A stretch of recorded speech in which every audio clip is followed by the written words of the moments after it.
अध्याय 51 अचानक परिवर्तन। क्विंगझू का अधूरा बयान सुनकर ली रोवांग को गुस्सा नहीं आया। इसके बजाय उसने अपने विचार प्रसारित करना जारी रखा। क्या ये न्यान उसे अपना पिता मानती है? किंगजू को बहुत झटका लगा और उसने तुरंत घुटने टेक दिए। महारानी को इस बात की जानकारी कैसे हो सकती थी? कल जब वो ये न्यान के साथ महल लौटी तो उसका इरादा ली रोवांग को हाउलिन विला में जो हुआ उसकी रिपोर्ट करने का था। हालांकि ली रोवांग तब तक सेवानिवृत्त हो चुके थे, इसलिए किंगजू को इसकी रिपोर्ट करने का मौका नहीं मिला। लेकिन अब ली रोवांग को इसके बारे में पता था। क्या उसने इसे स्वयं ही समझ लिया, या क्या उसके अलावा कोई और भी था जो छाया में राजकुमारी ये नियान की रक्षा कर रहा था? यदि यह बाद की बात होती तो किंगजू अकेले ये नियान पर कड़ी नजर नहीं रखता और उसे अनियंत्रित होकर भागने देता। यह एक बड़ा अपराध होता। ये सोचकर क्विंगजू ने तुरंत कहा, मैं मौत के लायक हूँ। ली रोवांग ने उसके कांपने पर कोई ध्यान नहीं दिया और इसके बजाय ये नियान का छोटा सा हाथ पकड़ लिया और धीरे से पूछा, नियानर, क्या तुम्हें लगता है कि वो नकाबपोश आदमी तुम्हारे पिता जैसा दिखता है? ये न्यान ने अपना सिर उस ओर घुमाया जहां ये यूं था और तुरंत फुसफुसाया, माँ, मैंने कल उसे बोलते हुए सुना। पहला वाक्य डैडी जैसा लग रहा था, लेकिन बाकी नहीं। मुझे नहीं पता कि क्या हो रहा है। ली रोवांग के मुंह के कोने पर एक आदर्श वक्र बना। ये यूं, ऐसा लगता है कि मैंने तुम्हें ढूंढ लिया है। दूसरी ओर महान कियान राजवंश के ये लियांग्यान ने पहले ही आगे बढ़ना शुरू कर दिया था और ली रोवांग के शासनकाल की महान उपलब्धियों की घोषणा की थी। परंपरा का पालन करते हुए स्तुति पूरी होने के बाद विभिन्न संप्रदायों के प्रतिनिधियों के लिए जन्मदिन के उपहार पेश करने का समय आता था। ली रोवांग ने उन्हें सहर्ष स्वीकार किया और बदले में महान कियान राजवंश से उपहार दिए। जैसे ही भोज समाप्त होने वाला था, सभी को आश्चर्य हुआ कि जैसे ही ये लियांग्यान ने आधा पढ़ना शुरू किया था, एस्केंशन प्लेटफॉर्म के बाहर अचानक संघर्ष की आवाजें आने लगीं। इससे हर कोई हैरान रह गया। अगले ही पल मंच के विशाल द्वार तुरंत टूट गए और एक लंबे घोड़े पर सवार एक अधेड़ उम्र का व्यक्ति धीरे धीरे पास आया। उसके पीछे 10 मीटर ऊंचे 4 दिग्गज खड़े थे। उनकी भयंकर उपस्थिति से गंदी आभा निकल रही थी जो बेहद घृणित थी। सेंटेस यू राउमू की अभिव्यक्ति बेहद गंभीर हो गई। वह बुदबुदाया, दक्षिणी 4 दुष्ट, वे इस स्थान पर क्यों आए? ये सुनकर ये यू ने उत्सुकता से पूछा, बड़ी बहन, दक्षिणी 4 बुराइयां क्या हैं? ऐसा कहा जाता है कि ये 4 दिग्गज दक्षिणी बर्बर महाद्वीप से आते हैं। एक संप्रदाय गुरु को अपमानित करते हुए वे मध्य महाद्वीप तक दूर तक चले गए। वे कद में लंबे हैं, नरभक्षण के शौकीन हैं और अजीब व्यवहार करते हैं, जिससे उन्हें दक्षिणी 4 दुष्टों का खिताब मिला है। ऐसा कहा जाता है कि जब ये चारों एक साथ होते हैं तो वे अंतिम चरण के एकीकरण क्षेत्र कृषक की तुलना में शक्ति प्राप्त कर सकते हैं। यून राउमू का स्पष्टीकरण सुनने के बाद ये यू अपनी आंखें चौड़ी करने से नहीं रोक सका। क्या ये 4 अजीब दिग्गज वास्तव में इतने मजबूत थे? उसने मूल रूप से सोचा था कि वे सब केवल दिखावा थे, लेकिन जाहिर तौर पर उनके पास वास्तविक शक्ति थी। हालांकि ये यू का ध्यान अंततः सामने वाले मध्यम आयु वर्ग के व्यक्ति पर केंद्रित हुआ। अपने सपने के दौरान उन्होंने एक बार इस आदमी के साथ भोजन किया था। ये व्यक्ति कोई और नहीं बल्कि ग्रेट कियान राजवंश के जेन नान के राजकुमार ली गुआंगलू थे, जो शाही परिवार के वैध सदस्य और ग्रेट कियान राजवंश के पिछले सम्राट के छोटे भाई थे। वह ली रोवांग के चाचा भी थे। ये यू इसे समझ नहीं सका। सपने में ली गुआंगलू ने ली रोवांग के प्रति बहुत सम्मान दिखाया था, तो अब वह इतना भव्य प्रवेश क्यों कर रहा था? सामने खड़े ये लियांग्यान ने गहरी आवाज में कहा, प्रिंस जेन नान, आपको यहाँ क्या लाया है? क्या आप नहीं जानते कि शाही आदेश के बिना राजकुमार बिना अनुमति के राजधानी में नहीं लौट सकते? शाही फरमान, मेरे भाई की मृत्यु के बाद सम्राट बनने के लिए कौन बचा है? क्या आप सुझाव दे रहे हैं कि यह वह है? ली गुआंगलू ने सिंहासन पर बैठे ली रोवांग की ओर इशारा किया। व्यंग्य करते हुए उन्होंने आगे कहा, एक महिला जिसने सभी नैतिक सिद्धांतों को धता बताते हुए अपने पिता और भाई की हत्या कर दी। सत्ता संभालने के बाद से उसने लोगों का जीवन दयनीय बना दिया है। शाही परिवार के सदस्य के रूप में मैं चुपचाप खड़ा नहीं रह सकता। यही कारण है कि मैं आज न्याय को कायम रखने और अत्याचारी को उखाड़ फेंकने के लिए आया हूँ। ये शब्द सुनकर ली रोवांग धीरे से उठ खड़े हुए। वह शांति से बोली, जेन नान के राजकुमार, यदि आप विद्रोह कर रहे हैं तो बस ऐसा कहें। इसे इतना भव्य रूप से क्यों तैयार करें? ये सही है, मैं विद्रोह कर रहा हूँ। ली गुआंग्लू जोर से मुस्कुराया।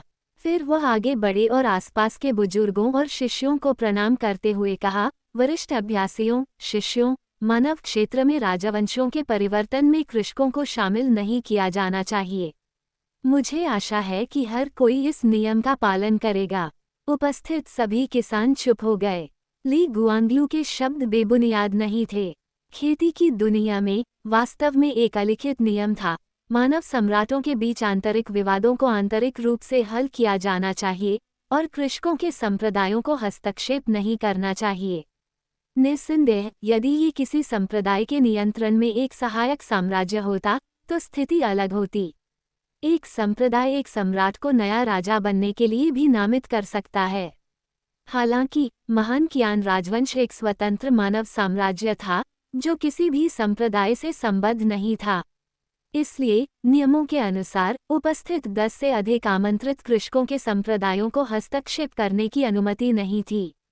उपस्थित नागरिक एवं सैन्य अधिकारियों के बीच चर्चा का माहौल था।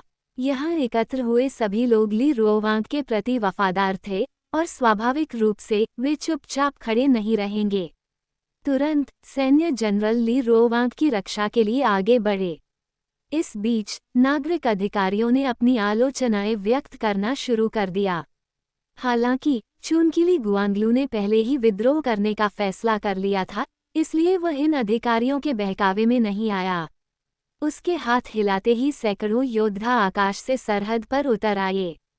कुछ ही समय बाद लगभग 10,000 बख्तरबंद सैनिक असेंशन प्लेटफॉर्म के महान द्वारों से होकर सामने की ओर कतार में आ गए। ये दृश्य सामने देखकर उपस्थित सभी नागरिक एवं सैन्य अधिकारियों के चेहरे पीले पड़ गए। बिना किसी पूर्व चेतावनी के इतनी बड़ी सेना के साथ ली गुआंग्लू का राजधानी में आगमन लंबी अवधि में सावधानीपूर्वक योजना बनाने का संकेत देता है। शत्रुओं की संख्या से लगभग 10 गुना अधिक संख्या का सामना करते हुए महारानी आसन खतरे में थी। देखते ही देखते मैदान की स्थिति साफ हो गई। ये देखकर अपनी भौहें सिकुड़ने से खुद को रोक नहीं सका। उन्होंने तुरंत अपने विचार यू रामू तक पहुंचाए और पूछा, वरिष्ठ बहन, महान कियान राजवंश एजोर क्लाउड संप्रदाय से हमारे साथ गठबंधन में है, क्या हम वास्तव में मदद नहीं कर सकते? हम नहीं कर सकते। खेती करने वालों को मानव साम्राज्य की लड़ाई में भाग नहीं लेना चाहिए। ये नियम है। इसे तोड़ने से हम हर किसी के गुस्से का शिकार बन जाएंगे। इसके अलावा हमारा गठबंधन महान कियान राजवंश के साथ है, न कि कौन सम्राट बनता है, जो हमारे लिए महत्वपूर्ण नहीं है। यून रामू ने यू को गंभीर उत्तर देते हुए गंभीरता से अपना सिर हिलाया। इस प्रतिक्रिया ने यू को दुविधा में डाल दिया। ऐसा नहीं था कि वह ली रोवांग से दोबारा शादी करना चाहता था, लेकिन इसका मतलब ये भी नहीं था कि वह उसके निधन की कामना करता था। आखिरकार वे कभी पति पत्नी थे। उल्लेख करने की आवश्यकता नहीं है, वहाँ ये नियान छोटी लड़की थी जो उसका अपना मांस और खून थी। स्वाभाविक रूप से ये यूं ही बैठकर कुछ नहीं कर सकता था। मैदान पर ली गुआंग्लू ने जोर से कहा, मेरी प्यारी भतीजी, आज्ञाकारी रूप से आत्मसमर्पण करो और मैं तुम्हें बाहर निकलने का रास्ता दूंगा। अन्यथा तुम निश्चित रूप से मर जाओगे। किसी चमत्कार की आशा मत करो। मैंने पहले ही पूरी जांच कर ली है। सभी रक्त रक्षकों को आपने भेज दिया है और वे राजधानी में नहीं हैं। अब कोई भी आपको बचाने नहीं आएगा। ली रोवांग की अभिव्यक्ति शांत रही।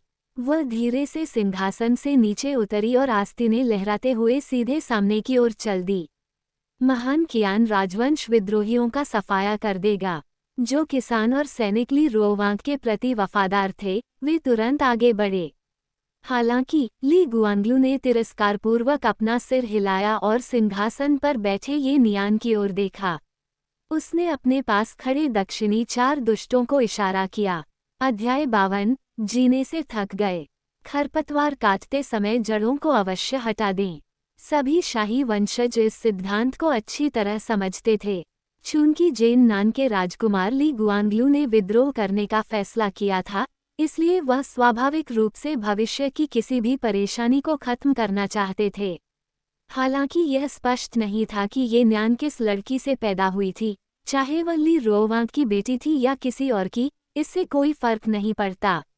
महत्वपूर्ण बात यह थी कि वह आधिकारिक तौर पर ली रोवांग की बेटी थी और अकेले ही उसे इस दुनिया से मिटा देना जरूरी था।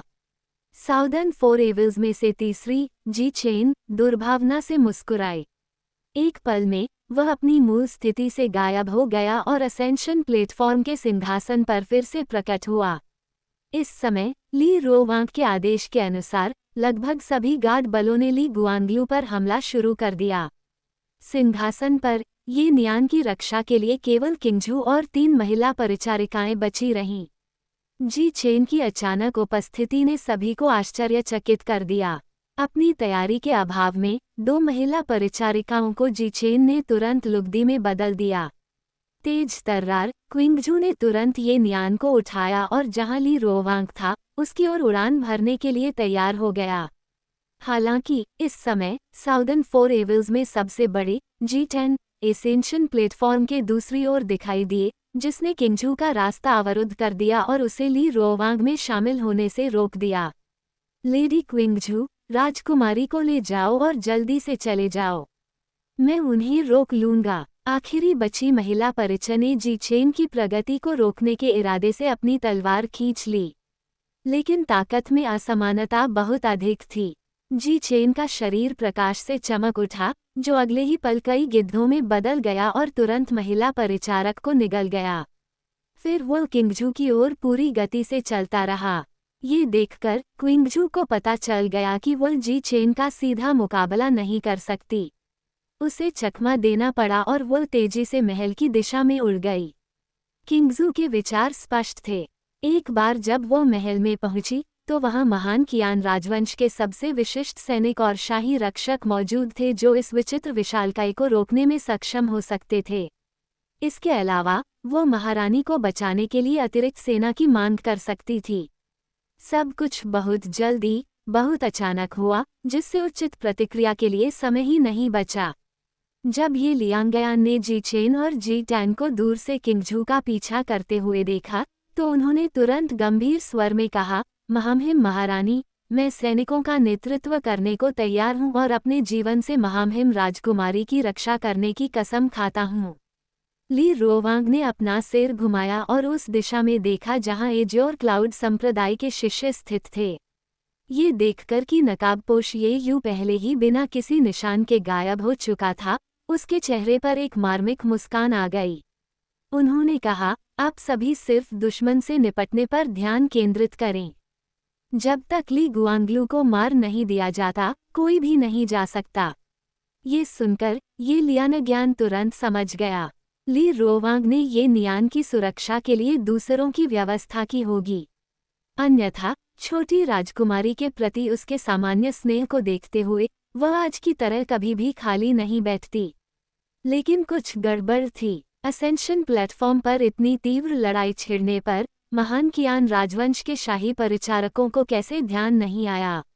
अब तक उन्हें बचाने कोई क्यों नहीं आया? दूसरी ओर जी चेन और जी टैन की घेराबंदी के तहत किंगझू इंपीरियल सिटी में लौटने में असमर्थ था। वह केवल अराजकता का फायदा उठा सकती थी और शहर के बाहर घने जंगल में छिप सकती थी। छुपने की तकनीक का उपयोग करके ये नियान की आकृति को पेड़ के तने के साथ पूरी तरह से मिला दिया। पेड़ के तने के सामने झुकते हुए किंगझू ने ये नियान को गले लगाया और चुपचाप गुप्त मंत्र का पाठ किया। वो बहुत धीमी आवाज में फुसफुसाई, राजकुमारी, चाहे कुछ भी हो जाए, बोलना या हिलना मत, अन्यथा छिपने की यह तकनीक गायब हो जाएगी। अब मैं उन्हें फुसला कर ले जाऊंगी। तुम यहीं रहो और बचाव की प्रतीक्षा करो। ये न्यान ने गंभीरता से सिर हिलाया। उसे इतना आज्ञाकारी और समझदार देखकर किंझू के आमतौर पर ठंडे चेहरे पर मुस्कान का एक संकेत दिखाई दिया। फिर उसने पास के एक पत्ते को तोड़ दिया, एक हाथ से जादू किया और पत्ते को ये नियान की समानता में बदल दिया। अब और देर करने की हिम्मत न करते हुए किंझू ने नकली ये नियान को गले लगाया और तेजी से बाहर की ओर उड़ गया। हालांकि इससे पहले कि वह 100 मीटर दूर उड़ पाती, एक बड़ा काला भालू का पंजा तुरंत मध्य हवा में संघनित हो गया और किंझू को भारी ताकत के साथ आकाश से नीचे पटक दिया। टक्कर से पूरा जंगल कांप उठा। असंख्य गेंद उड़कर एक समूह में एकत्रित हो गए।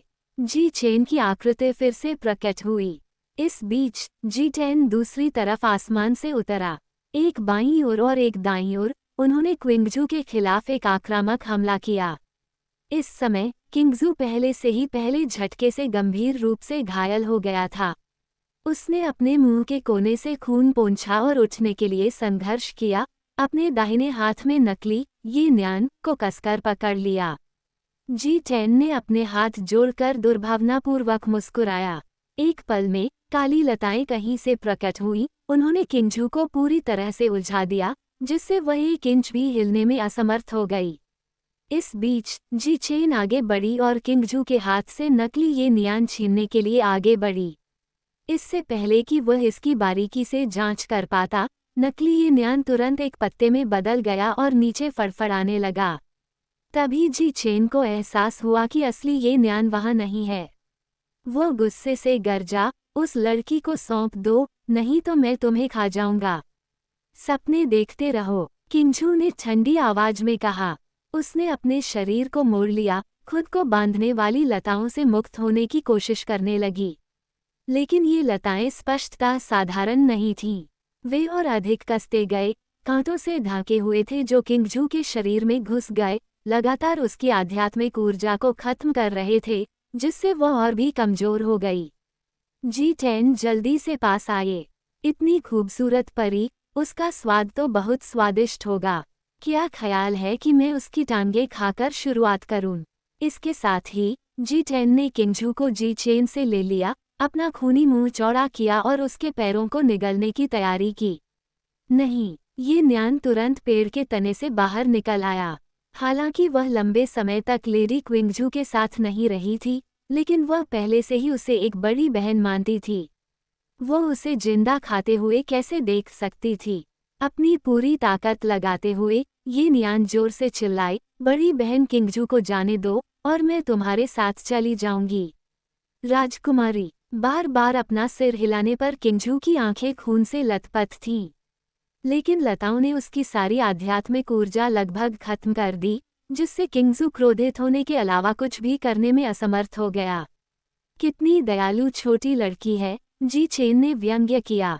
कुछ ही कदम चलकर वो ये नियान के सामने पहुंचा और उसे पकड़ने के लिए अपना बड़ा हाथ उठाया। लेकिन तभी साफ आसमान अचानक काले बादलों से घिर गया। एक तलवार की रोशनी चमकी, जिसके बाद आकाश से कई बैंगनी वज्र गिर रहे थे। बूम! दबी हुई आवाज के बाद जी चेन पूरी तरह से काला होकर जमीन पर गिर गया। उसके शरीर पर अनगिनत छोटे छोटे घाव दिखाई दिए और भुने हुए मांस की हल्की गंध भी आ रही थी। ऐसा दृश्य तुरंत उपस्थित सभी लोगों को स्तब्ध कर गया। किंगजू ने ऊपर देखा, पब फ्यूचर द्वारा विज्ञापन। उसने ये नियान के पीछे देखा, सफेद रंग में एक आकृति दिखाई दी। उन्होंने अभी भी अपने चेहरे पर 8 बांस का मुखौटा पहना हुआ था। ये वास्तव में वह है। ये नियान को भी इस पर विश्वास नहीं हो रहा था। वह धीरे से पीछे मुड़ी। जब उसने ये यू की आकृति देखी, तो उसे तुरंत अपने दिल में सुरक्षा की अभूतपूर्व भावना महसूस हुई। बिल्कुल वैसे ही जब उसके पिता उसके साथ थे। तुम्हारी उस पर हाथ उठाने की हिम्मत कैसे हुई? क्या तुम जीने से थक गए हो? इस समय ये यू का गुस्सा चरम पर पहुंच गया। अगर बात राजगद्दी हथियाने की थी तो ऐसा ही होगा, लेकिन उनकी बेटी को छूने की उनकी हिम्मत कैसे हुई? ये यू बिल्कुल भी बर्दाश्त नहीं कर सका, चाहे वह 4 साउदर्न एविल्स हो या जेन नान का राजकुमार। जिसने भी ये नियान को नुकसान पहुंचाने की हिम्मत की, वो मौत का हकदार था। अध्याय 53 अखंडता का क्या अर्थ है? उद्गम मंच। जैसे जैसे समय बीतता गया, ली रोवांग के आसपास इकट्ठा होने वाले मंत्रियों और कृषकों की संख्या कम होती गई। असंख्य लोगों का घटनास्थल पर ही दुखद अंत हो गया।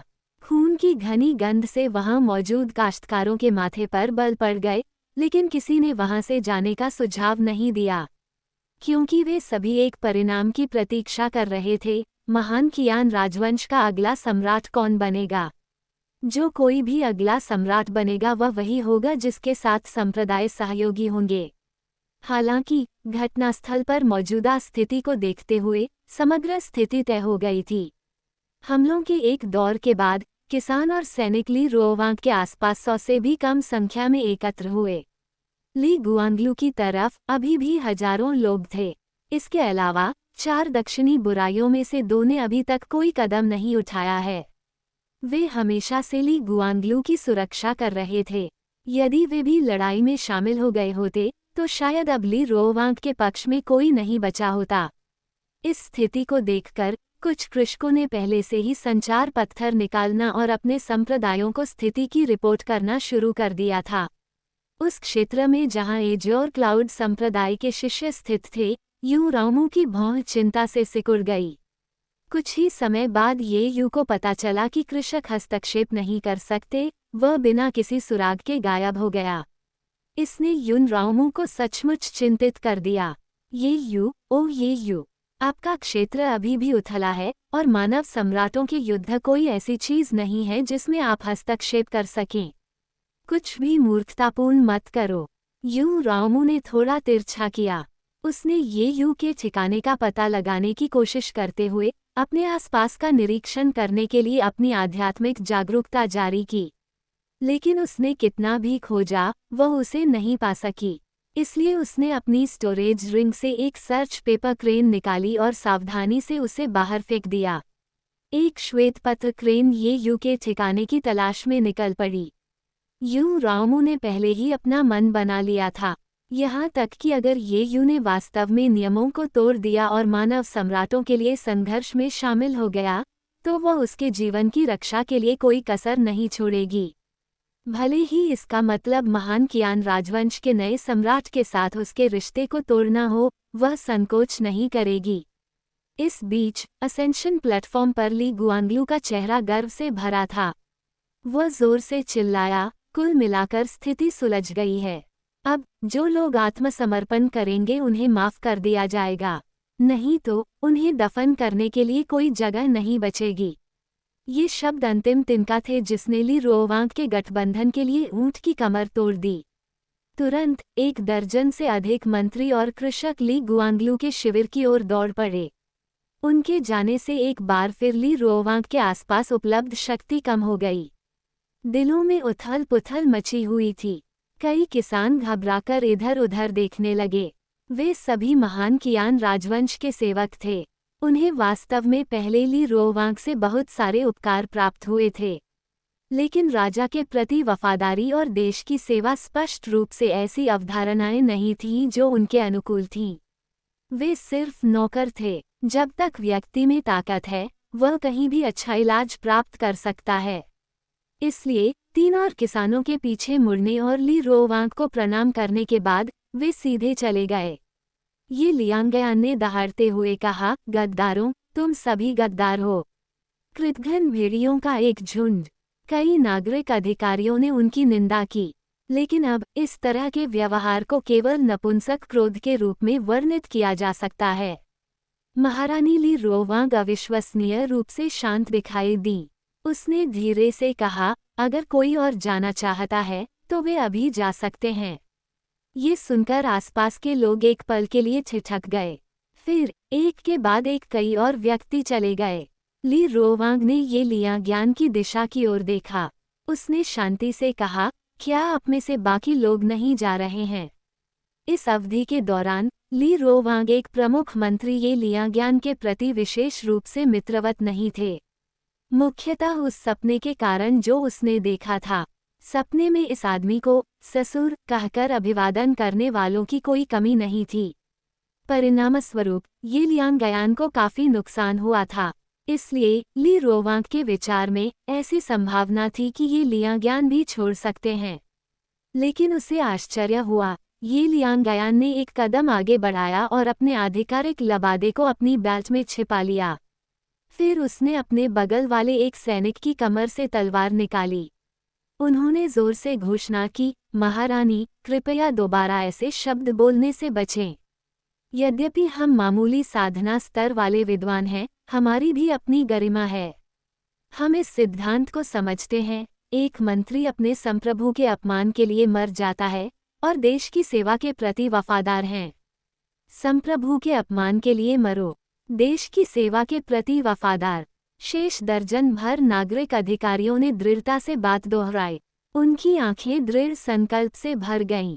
वे शक्तिहीन नहीं थे, उनमें से प्रत्येक के पास खेती थी। बात सिर्फ इतनी है कि उनका दायरा ऊंचा नहीं है, लेकिन इस समय अखंडता और भावना शब्द उनमें स्पष्ट रूप से समाहित थे। ये सिविल अधिकारी मौत से लड़ने के लिए तैयार थे। कृषक और सैनिक स्वाभाविक रूप से कमजोर नहीं दिखना चाहते थे।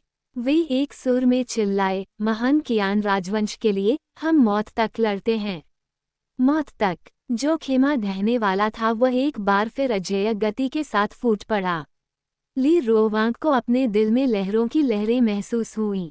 फिर वह शांति से आगे बढ़ी और जोर से घोषणा की, ये तमाशा अब खत्म होना चाहिए। उन सभी को मार डालो। इन शब्दों ने उपस्थित सभी लोगों को भ्रमित कर दिया। ली रोवांग का वास्तव में क्या मतलब था? अगले ही पल ली गुआंगलू के पीछे खड़े आधे किसान तुरंत झुक गए और कहा, हम महारानी के आदेशों का पालन करते हैं। बाद में उन्होंने तुरंत अपने आसपास के लोगों को मारना शुरू कर दिया। इतना ही नहीं, असेंशन प्लेटफॉर्म के पूर्वोत्तर कोने में भूरे रंग के वस्त्र में 6 आकृतियां दिखाई दी और एक टेलीपोर्टेशन सरणी को सक्रिय कर दिया। एक बार व्यू स्थापित हो जाने के बाद शाही परिचारक उसमें से लगातार निकलने लगे। मैदान पर स्थिति तुरंत उलट गई। ये देखकर ली गुआंगलू का मन बहुत हिल गया। उसे तुरंत सारी बात समझ आ गई। उनकी कमान के तहत अधिकांश किसान ली रोवांग के प्रति वफादार थे। क्या इसका मतलब यह नहीं कि उसे उसकी हरकतों के बारे में बहुत पहले से पता था? और अभी ये सब एक दिखावा था। दक्षिणी 4 दुष्टों में से दूसरे, जीची ने आह भरते हुए कहा, महामहिम, चलिए। अब यहाँ रहना बहुत खतरनाक होगा। ली गुआंगलू ने बुरी तरह आह भरी और अपना सिर नीचे कर लिया। उसकी आंखों से असीम अनिच्छा प्रकट हो रही थी। ली रोवांग नाम की यह महिला वाकई डरावनी थी। उससे अनभिज्ञ होकर उसने उसके चारों ओर बहुत सी छिपी हुई चालें रची थीं। उसके तरीके उसके शाही भाई पिछले सम्राट से कहीं बेहतर थे। अगर वह इस जगह को छोड़ भी दे तो वह और कहाँ सुरक्षित रहेगा। ली गुआंगलू ने हार मानने से इनकार कर दिया और फिर भी अंतिम प्रयास करना चाहते थे। दक्षिणी 4 दुष्ट, ली रोवांग को मारने के लिए मेरे पीछे आओ। मैं तुम्हें महान कियान राजवंश के महान सलाहकार के रूप में नियुक्त करूंगा। ली गुआंगलू की योजना सरल थी। यदि ली रोवांग की मृत्यु हो गई तो भी युद्धाभ्यास के लिए जगह होगी।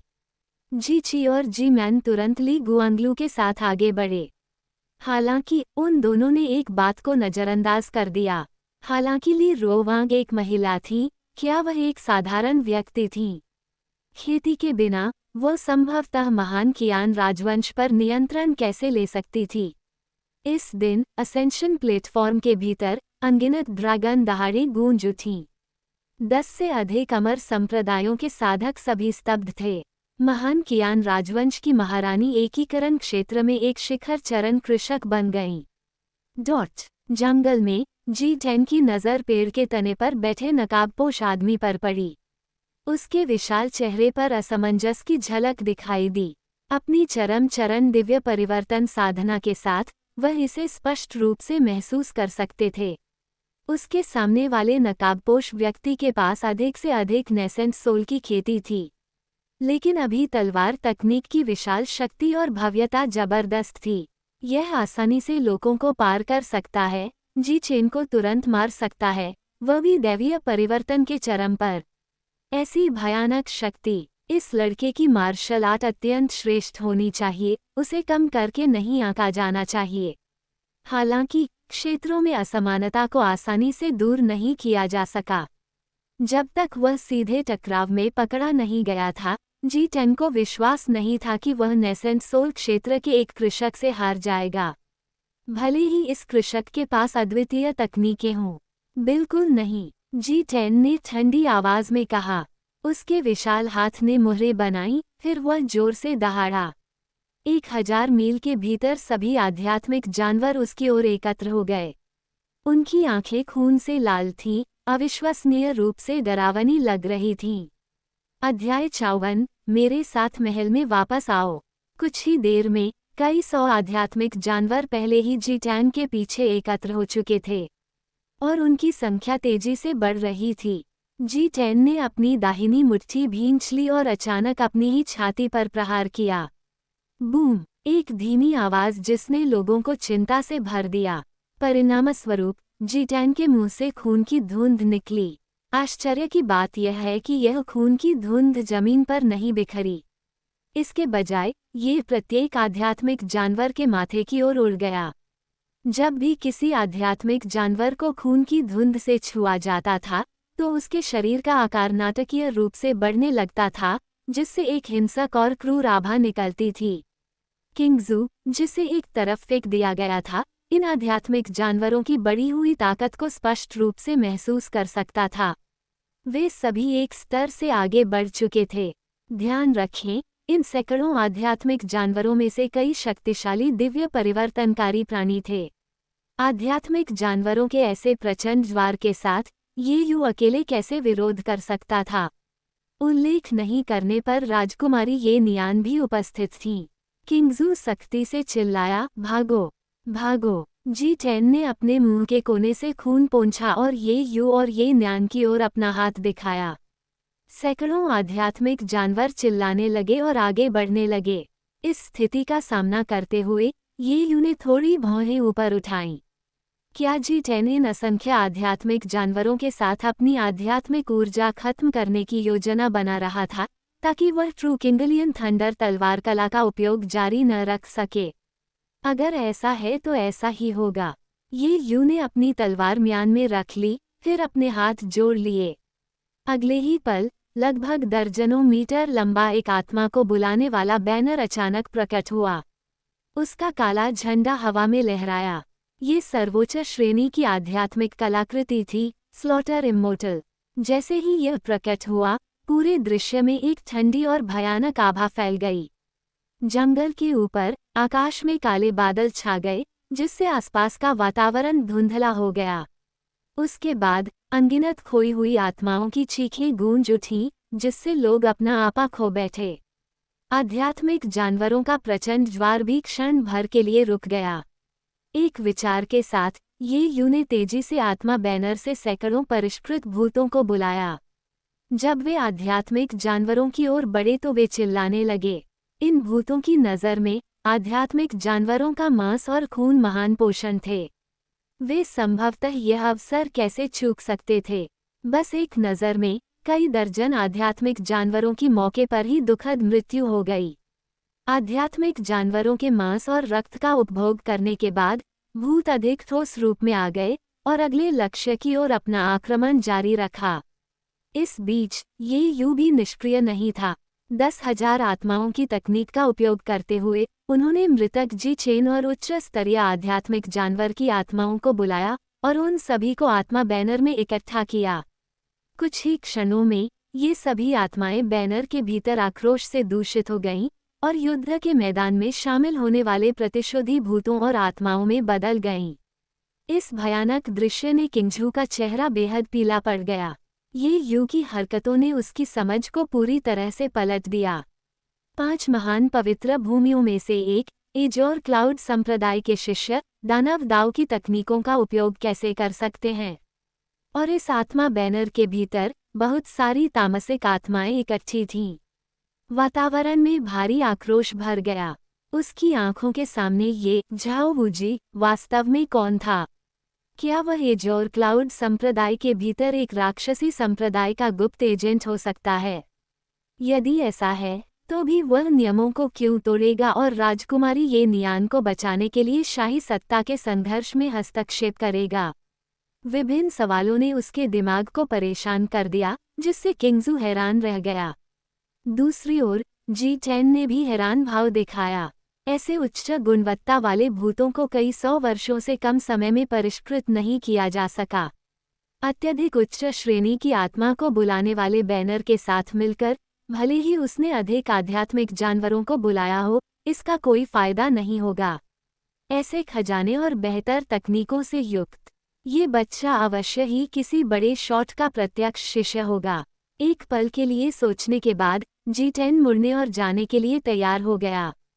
वह ऐसी लड़ाई में शामिल नहीं होगा जिसके बारे में उसे यकीन नहीं था।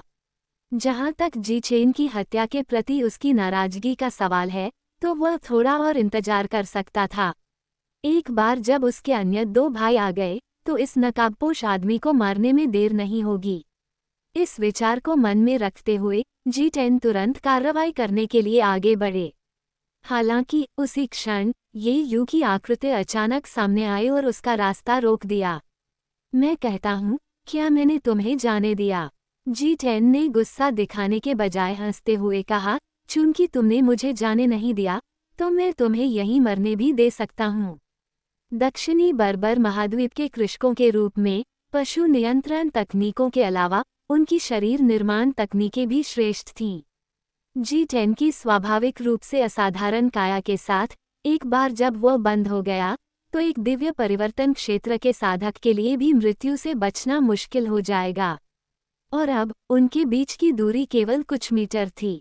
इस दूरी ने जी10 को ये यू की मौत के दृश्य का पूर्वाभास करने की अनुमति दी। इस प्रकार उसने अचानक अपनी मुट्ठी भींच ली। उसके शरीर पर एक नीला दाव चिन्ह चमक रहा था। वो ये यू की ओर तेजी से झपटा, लेकिन बाद वाला चकमा नहीं दिया। जैसे ही विशाल मुक्का ये यू पर लगने ही वाला था, उसकी कमर पर लिचुन जैद ने अचानक बल लगा दिया, जिससे जी10 का भयंकर मुक्का रुक गया। फिर ये यू ने अचानक अपना हाथ उठाया, ऐसी हरकत करते हुए मानो शून्य में कुछ पकड़ रहा हो। जी10 को हैरानी हुई, लेकिन कुछ ही देर बाद उसे अपने पूरे शरीर में तेज दर्द फैलता हुआ महसूस हुआ। ये यू के आह्वान का जवाब देते हुए आत्मा को बुलाने वाला बैनर अचानक उड़ गया। ये शीर्ष श्रेणी की आध्यात्मिक कलाकृति तुरंत जी10 की छाती में घुस गई। देखते ही देखते खून की धार बह निकली। आसपास के भूत तुरंत उसकी ओर आकर्षित हो गए। उन्होंने जी10 के मांस और खून को बेतहाशा निगलना शुरू कर दिया। उनमें सबसे आगे खड़ी कोई और नहीं बल्कि जी10 की प्रतिशोधी आत्मा थी। ये तो परम विडंबना थी। कुछ क्षण बाद जी10 की मृत्यु हो गई। दक्षिणी 4 बुराइयों में से दोनों 2 बुराइयों का सफाया हो गया। ये यूं मदद नहीं कर सका, लेकिन धीरे धीरे सांस छोड़ी। अपनी नवजात आत्मा क्षेत्र की खेती से 2 दैवीय परिवर्तन क्षेत्र के कृषकों की हत्या कर दी। ऐसी उपलब्धि, यहाँ तक कि उसे इसकी उम्मीद भी नहीं थी। वास्तव में केवल अच्छे उपकरणों और बेहतर तकनीकों के साथ ही किसी में उच्च स्तरीय विरोधियों का सामना करने की ताकत हो सकती है। बाद में ये यू ने आत्मा बैनर को पीछे हटा लिया, फिर धीरे से ये न्यान को पेड़ के तने से नीचे उतार दिया। उसने धीरे से पूछा, क्या तुम डरे हुए हो? डरा नहीं। ये न्यान के छोटे हाथ ने ये यू की आस्तीन को कसकर पकड़ लिया। उसकी आंखें प्रत्याशा से भर गईं। उसने फिर पूछा, क्या आप अपना मुखौटा उतार सकते हैं और मुझे देखने दे सकते हैं? इस अनुरोध को सुनकर ये यू को उलझन महसूस हुई। हालांकि उसने फिलहाल अपनी पहचान उजागर नहीं करना पसंद किया, लेकिन ये नियान की मासूम आंखों को देखते हुए वो वास्तव में अब छिपना जारी नहीं रखना चाहता था। इसलिए उन्होंने अपने चेहरे से नकाब हटा दिया। जब ये न्यान ने ये यू का असली चेहरा देखा, तो वो उत्साह से चिल्लाई, डैडी, ये वास्तव में आप हैं, डैडी। किंगजू ने इस दृश्य को अपने चेहरे पर अविश्वास के साथ देखा। तो ये न्यान के जैविक पिता ये यू थे, इसीलिए उसने उसे बचाने के लिए हस्तक्षेप किया। एक बेटी का अपने पिता को पहचानने का एहसास, क्या यह अद्भुत नहीं है? ये यू। एक परिचित आवाज आई। ये यू ने अपना सिर घुमा लिया। उन्होंने देखा कि ली रोवांग पहले ही आ चुके थे। उसने ड्रैगन के वस्त्र पहने हुए थे, जिससे कुलीनता का आभास हो रहा था, लेकिन उसकी उन आंखों में अब भी पहले जैसा गहरा स्नेह था। ये यू को बेहद घबराहट महसूस हुई। जैसे ही वह बोलने ही वाला था, ली रोवांग ने एक कदम आगे बढ़ाया। अपनी स्थानिक तकनीक का उपयोग करते हुए वह ये यू के सामने आई। उसने खुशी के इस पल का स्वाद लेने के लिए अपनी बाहें खोल दी और उसे गले लगा लिया, आंखें बंद कर लीं। वह धीरे से फुसफुसाई, मेरे साथ महल में वापस आओ। ये यू का चेहरा काफी बदल गया। उसने व्याकुलता से अपना सिर हिलाया, नहीं, मैं वापस नहीं जा रहा हूँ। मेरी बात सुनो, ये वास्तव में बिल्कुल भी सच नहीं है। क्या आप इसे ऐसे नहीं मान सकते जैसे आपने कोई सपना देखा हो? ली रोवांग ने ये यू के इनकार को नजरअंदाज कर दिया। उसने अपना सिर उठाया और धीरे से कहा, हमने लंबे समय से एक परिवार के रूप में एक साथ खाना नहीं खाया है। ये बातें सुनकर ये यू ने विरोध करना बंद कर दिया। क्या मेरे सपनों में पत्नियां असली हैं? अध्याय 55। ग्रेट कियान इंपीरियल पैलेस के अंदर ली रोवांग द्वारा व्यवस्थित उसने, ये यू और ये न्यान ने एक साथ डिनर किया। महल की सभी नौकरानियों को बर्खास्त कर दिया गया। ये यू ने चारों ओर देखा और सब कुछ बेहद परिचित पाया। आखिरकार वो कई वर्षों से यहाँ स्वप्न लोक में फंसा हुआ था। यहाँ दोबारा लौटकर ये यू को बहुत दुख महसूस हुआ। सच तो यह है कि उसे आना ही नहीं चाहिए था, क्योंकि एक बार जब वो इस दरवाजे से प्रवेश कर गया तो सपने में अनुभव उसका भविष्य बन जाएगा। लेकिन वाक्यांश 3 का परिवार वास्तव में ये यू को छू गया। हालांकि उन्होंने भी मन बना लिया था, जब तक स्वप्न प्रणाली अस्तित्व में रहेगी अनंत संभावनाएं रहेंगी। थोड़े से भाग्य के साथ जल्द ही वो यहाँ से सीधे और सही तरीके से जा सका। बेशक जाने से पहले ये यू ने ली रोवांग को एक अच्छा सबक देने की योजना बनाई थी। वह स्वाभाविक रूप से उसे नहीं मारेगा, लेकिन मेज पर थोड़ी पिटाई जरूर हुई थी। पिटाई के दौरान ली रोवांग को ड्रैगन वस्त्र पहनाना, जो वास्तव में मूड सेट कर देगा। ये यू ने अपने बगल में बैठे ली रोवांग पर नजर डाली। उसके चेहरे पर एक चंचल मुस्कान थी। ये न्यान ने अपनी ठुड्डी उसके हाथों पर रखी और धीरे से पूछा, डैडी, आप रानी माँ को क्यों घूर रहे हैं? इस सवाल से ये यू को तुरंत बहुत शर्मिंदगी महसूस हुई। वह अजीब विचारों में खोया हुआ था और यहाँ तक कि उसकी बेटी ने भी ध्यान दिया था। कुछ नहीं डैडी, बस कुछ सोच रहे थे, तुम्हारी माँ को नहीं घूर रहे थे। ये यू के दृढ़ इनकार का सामना करते हुए ली रोवांग बहुत शांत रहे। न्यानर, बकवास मत करो, चुपचाप अपना खाना खाओ। ये न्यान ने तुरंत सिर हिलाया और गंभीरता से खाना शुरू कर दिया। ये यू मदद नहीं कर सका लेकिन राहत की सांस ली। लेकिन अगले ही पल उसके मन में एक आवाज सुनाई दी, इतने वर्षों के बाद क्या आपने पर्याप्त नहीं देखा? यहाँ तक कि आपकी बेटी आपके पास है, फिर भी आप खुद को रोक नहीं सकते। तुम्हारे देखने के लिए बहुत सारे मौके होंगे। इन शब्दों ने तुरंत ये यू के दिल की धड़कन बढ़ा दी। देखने की संभावना, उससे उसका क्या तात्पर्य था? क्या यह एक गंभीर सुझाव था? आधे घंटे बाद तीनों के परिवार ने खुशी खुशी अपना खाना खत्म किया। जैसा कि ली रोवांग ने व्यवस्था की थी, ये न्यान को महल की नौकरानियों द्वारा आराम करने के लिए ले जाया गया था और ली रोवांग ने भी अपना वादा पूरा किया, जिससे ये यू को सब कुछ अच्छी तरह से देखने का मौका मिला। दोनों ने अपनी पुरानी भावनाओं को फिर से जगाया, लेकिन महल की गर्मी के विपरीत महान कियान राजवंश की राजधानी के भीतर नरसंहार शुरू हो गया। एसेंशन प्लेटफॉर्म युद्ध के दौरान विश्वासघात करने वाले सभी अधिकारियों और कृषकों को उनके परिवारों सहित मिटा दिया गया। जेन नान के राजकुमार से जुड़े सभी अधिकारियों को बिना किसी अपवाद के मार डाला गया। कुछ समय के लिए राजधानी चीख पुकार और विलाप से भर गई। इस दिन ने एक बार फिर ग्रेट कियान की महारानी के क्रूर तरीकों को प्रदर्शित किया। असेंशन प्लेटफॉर्म के अंदर अंत तक डटे रहने वाले प्रत्येक व्यक्ति को उदार पुरस्कार प्राप्त हुए, खासकर सिविल अधिकारी जिन्होंने ईमानदारी और रीढ़ की हड्डी का परिचय दिया। राजनीतिक क्षेत्र में इन सभी ने एक महत्वपूर्ण कदम आगे बढ़ाया। सिविल अधिकारियों के प्रमुख ये लिया ज्ञान को मौके पर ही मार्किस की उपाधि दी गई। जीवन में उतार चढ़ाव बहुत तेज थे, जिससे लॉर्ड ये भी थोड़ा स्तब्ध रह गए। वह केवल ईमानदारी से आह भर सकता था। महारानी की रणनीतिक गहराई आम लोगों से कहीं अधिक थी। उसने जेन नान प्रिंस की साजिश को लंबे समय तक देखा था, लेकिन इसका खुलासा नहीं किया। इसके बजाय उसने पूरे न्यायालय को साफ करने के लिए विद्रोही ताकतों के हाथों का उपयोग करते हुए असेंशन प्लेटफॉर्म घटना की साजिश रचने में खुद को गहराई से शामिल कर लिया। जो कोई भी अपनी निष्ठा में डगमगा गया, उसे छिपने के लिए कोई जगह नहीं मिली। ऐसे तरीके वास्तव में उल्लेखनीय रूप से चतुर थे। हालांकि इस सब के दौरान ये लियांगयान को एक बात समझ में नहीं आई। ये यू वास्तव में कौन था जिसके बारे में महारानी ने पहले बात की थी? वो उसके प्रति इतना आदर क्यों रखती थी? अगली सुबह जब ये यू ग्रेट कियान इंपीरियल पैलेस से बाहर निकला तो उसे ऐसा लगा जैसे वह सपना देख रहा हो।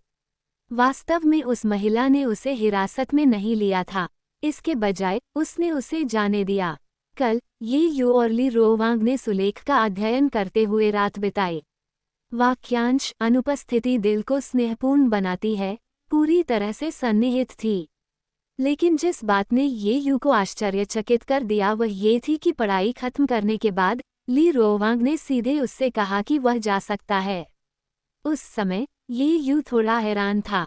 ली रोवांग का इससे वास्तव में क्या मतलब था? जब तक उसे स्पष्ट रूप से नहीं बताया गया कि वह स्वतंत्र रूप से महल छोड़ सकता है और जो चाहे कर सकता है, जब तक कि वह कभी कभार अपनी बेटी से मिलने के लिए वापस आता रहे। इस उत्तर ने ये यू को पूरी तरह से चकित कर दिया। क्या यह अभी भी वही ली रोवांग था जिसे वह जानता था? वह इस बारे में इतनी खुली क्यों थी? एक मिनट रुकें, ये निश्चित रूप से एक जाल था। फिर भी जैसे ही ये यू महल के द्वार से बाहर निकला, किसी ने उसे नहीं रोका। क्या ऐसा हो सकता है? ली रोवांग सचमुच बदल गया था। ये यू ने पलट कर देखा। ली रोवांग महल की दीवारों के ऊपर खड़ा था और उसे जाते हुए देख रहा था। कुछ क्षण सोचने के बाद उसने संदेहपूर्वक पूछा, क्या तुम मेरे जाने के बाद किसी और से प्यार करने की योजना बना रही हो? ये सुनकर ली रोवांग अविश्वास में डूब गए। एक पल में वह नीचे आई, ये यू की आस्तीन पकड़कर उसे वापस महल की ओर खींच लिया। तुम बहुत बेशर्म हो। तुम ऐसी बातें कैसे कह सकते हो? जीवन के लिए एक व्यक्ति को चुनने का सिद्धांत मैं किसी से भी बेहतर समझता हूँ। चूंकि तुम्हें यकीन नहीं है तो यहीं रुको। मैं तुम्हें दिखाता हूँ कि क्या मुझे सच में किसी और से प्यार हो जाएगा। नहीं, मैं तो बस मजाक कर रहा था, मूड को हल्का करने की कोशिश कर रहा था। इसे गंभीरता से मत लो। मैं अब जा रहा हूँ। ये यू ने ली रोवांग का हाथ झटक दिया और दूर चला गया। उनके विदा होते चित्र को देखकर ली रोवांग की छाती दबे हुए गुस्से से भर गई। ये यू का विशेषाधिकार है। अगर कोई और उससे इस तरह बात करने की हिम्मत करता तो उसका वहीं अंत हो जाता। ली रोवांग ने ये यू को इतनी उदारता से जाने दिया, इसका मुख्य कारण ये था कि वह नहीं चाहती थी कि सपने की त्रासदी दोबारा हो। किसी और के प्यार में पड़ना, इस तरह की बात केवल एक बार ही होनी चाहिए। दूसरी बार कैसे हो सकता है? हालांकि अंदर ही अंदर ली रोवांग वास्तव में ये यू को फिर से महल में कैद करना चाहती थी, लेकिन उसके तर्कसंगत दिमाग ने उसे ऐसा करने से रोक दिया। कुछ चीजों को धीरे धीरे करने की जरूरत है।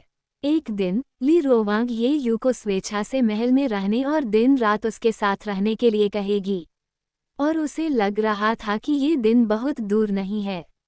ली रोवांग के चेहरे पर मुस्कान आ गई। उसने अपनी आस्तीनें झटकी और इत्मीनान से महल में वापस चली गई। कुछ क्षण बाद एज और क्लाउड संप्रदाय के शिष्यों ने वापस अपनी यात्रा शुरू की। ये यू स्पिरिट बोट के अंत में बैठा था। उसके हाथ में एक टोकन था। वह सोच में डूबा हुआ था।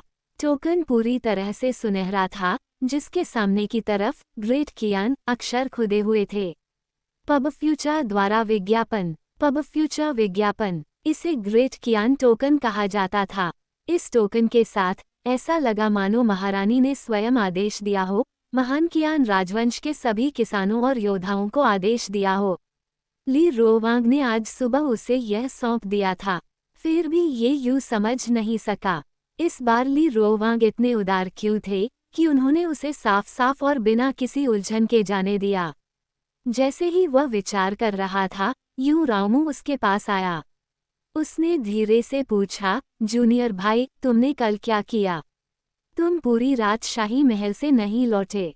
कल असेंशन प्लेटफॉर्म पर लड़ाई के बाद और पूरे समय ये यू को न देख पाने के कारण यूं रामू बहुत चिंतित थी। इसलिए उसने तुरंत एजोर क्लाउड संप्रदाय के सभी शिष्यों को खोज के लिए भेजा। रात होते होते महान कियान राजवंश के हिजड़े मिलने आए और उन्होंने यूं रामू से एजोर क्लाउड संप्रदाय के शिष्यों पर लगाम लगाने के लिए कहा। उन्हें यूं ही इधर उधर नहीं घूमना चाहिए। उनके सम्मानित शिष्य झाओ वूजी इस समय महल में थे, इसलिए उनकी सुरक्षा के बारे में चिंता करने की कोई आवश्यकता नहीं थी। जब यून रामू ने ये सुना तो वह पूरी तरह से चकित हो गई।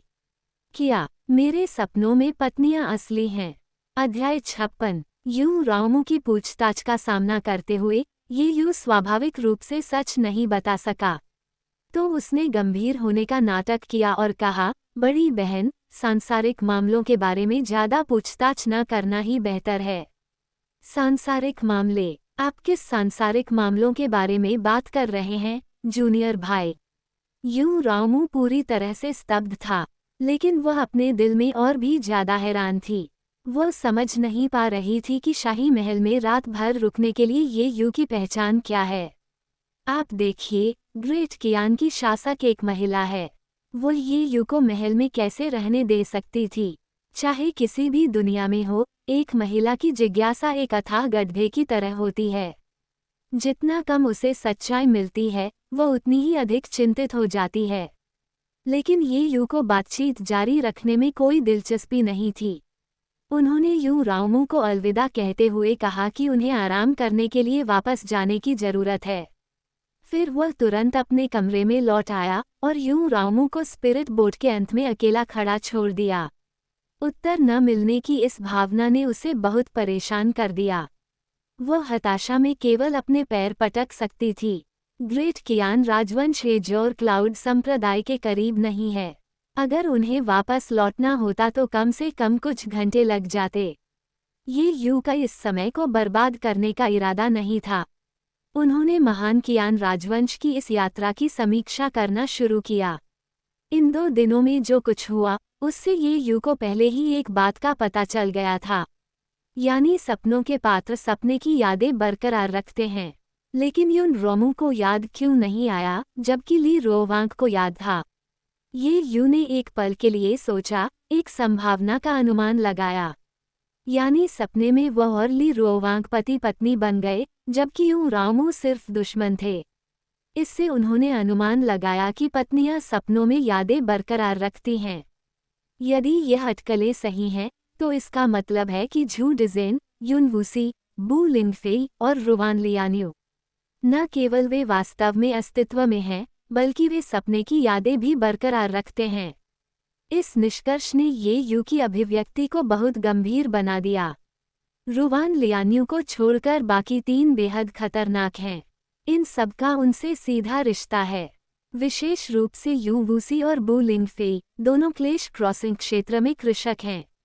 ऐसा क्षेत्र खेती की दुनिया में परमाणु बम के अस्तित्व के लगभग बराबर है। यदि वास्तव में जीवन या मृत्यु की स्थिति आ जाए, तो क्या किया जाना चाहिए? सपने में इसका प्रयास पहले ही किया जा चुका है। उनके संयुक्त हमले के तहत यहाँ तक कि शीर्ष श्रेणी की आध्यात्मिक कलाकृति लिचुन जेड ये यू की सुरक्षा की गारंटी नहीं दे सकी। आध्यात्मिक कलाकृतियों की बात करते हुए ये यू को शीर्ष श्रेणी के आध्यात्मिक हथियार फॉगेट सौरो और ड्रैगन क्रिस्टल की याद आई। उन्हें पुरस्कृत भी किया गया, लेकिन ये यू के हाथ नहीं लगे। बिना किसी संदेह के उन्हें रुवान लियान्यू के हाथों में होना चाहिए। हाथ में एक शीर्ष श्रेणी के आध्यात्मिक हथियार के साथ साथ कीमती ड्रैगन क्रिस्टल के साथ थोड़े समय में रुवान लियान्यू की ताकत में निश्चित रूप से तेज वृद्धि का अनुभव होगा। वास्तविकता में लौटने के बाद सपने की यादें निश्चित रूप से बदला लेने की उसकी इच्छा को फिर से जागृत कर देंगी। जब वो ये यू को मारने आएगी तो क्या होगा? ये सचमुच घृणित है। उसने सपने में रुवान लियान्यू को स्पष्ट रूप से क्यों नहीं समझाया? इतना गहरा और पवित्र प्रेम का खेल क्यों खेलें? अब ये शुरू से ही गड़बड़ है। बहुत निराशाजनक। ये यू ने बार बार अपना सिर हिलाया, उसकी अभिव्यक्ति बहुत गंभीर थी। वास्तव में उसकी सारी परेशानियां अपर्याप्त गोलाबारी से उत्पन्न होती हैं। यदि उसका साम्राज्य सभी को कुचल सकता है, तो इस तरह चिंता क्यों करें? मुझे शीघ्रता से अपनी शक्ति में सुधार करना होगा। स्वप्न में प्रवेश करो। ये यू ने स्वप्न अनुकरण शुरू करते हुए तुरंत अपनी आंखें बंद कर लीं। आशा है कि सिस्टम शक्तिशाली शत्रुओं से घिरे होने की उसकी कठिन स्थिति को देखते हुए उसे कुछ कल्याणकारी लाभ देगा। हर सपना आपके लिए एक नया जीवन है। नक्शा और अक्षर लोड हो रहा है। चयन पूरा हुआ। इस सपने के लिए प्रतिभा लेजी किंग गोल्ड। फुफकार। ये यू तेजी से सांस लेने से खुद को नहीं रोक सका। एक स्वर्णिम प्रतिभा, एक और महान स्वर्णिम प्रतिभा के साथ, इस बार जब तक कि कुछ अप्रत्याशित न हो, ये निश्चित रूप से सुरक्षित है। और नाम सुनकर ही बहुत अच्छा लगता है। आलसी राजा होना, ऊर्जा संरक्षण के नियम का पूर्ण सम्मान करना। जितना अधिक आलसी, उतना अधिक मजबूत। साथ ही पूरी तरह से आलसी होने के दृढ़ संकल्प को साबित करने के लिए अतिरिक्त प्रभाव, प्रयास, थकावट। आप जितना अधिक प्रयास करेंगे, आपका दायरा उतना ही पीछे चला जाएगा। ये यू का मुंह थोड़ा हिल गया। क्या इसका कोई अतिरिक्त प्रभाव भी है? ऐसा लगता है जैसे यह एक मजबूर आलसी प्रकार है। लेकिन ये भी ठीक है। कड़ी मेहनत करना और सब कुछ करना, ये सबसे थका देने वाली बात है। उम्र 0, आपका जन्म समुद्र तटीय गांव में हुआ। माता पिता दोनों सामान्य व्यक्ति थे। वे आपके जन्म से बहुत खुश थे। आयु 12 वर्ष। जैसे जैसे आप बड़े हुए, आपको मछली पकड़ने और झींगा पकड़ने का शौक हो गया। लेकिन आपने कितनी भी कोशिश की, आप कभी मछली या झींगा नहीं पकड़ पाए। मछली पकड़ने वाले गांव में पैदा हुए किसी व्यक्ति के लिए ये बहुत शर्म की बात थी। आप, जो समुद्र के किनारे रहते थे, सबसे बुनियादी जीवन कौशल में भी महारत हासिल नहीं कर सके। आप और क्या कर सकते हैं? जैसे जैसे समय बीतता गया, आप गांव में बेकार के रूप में जाने लगे। लेकिन आप में एक ऐसी भावना थी जिसने हार मानने से इनकार कर दिया। दिन ब दिन आप मछली पकड़ने के कौशल का अभ्यास करने लगे। उम्र 14, 2 साल के अथक प्रयास के बाद आपने अंततः अपने भाग्य को स्वीकार कर लिया। 2 वर्षों में 700 से अधिक दिनों और रातों में आपने एक भी मछली या झींगा नहीं पकड़ा। यहाँ तक कि आपके माता पिता भी, जिन्होंने आपको हमेशा हिम्मत न हारने के लिए प्रोत्साहित किया था, चुप हो गए।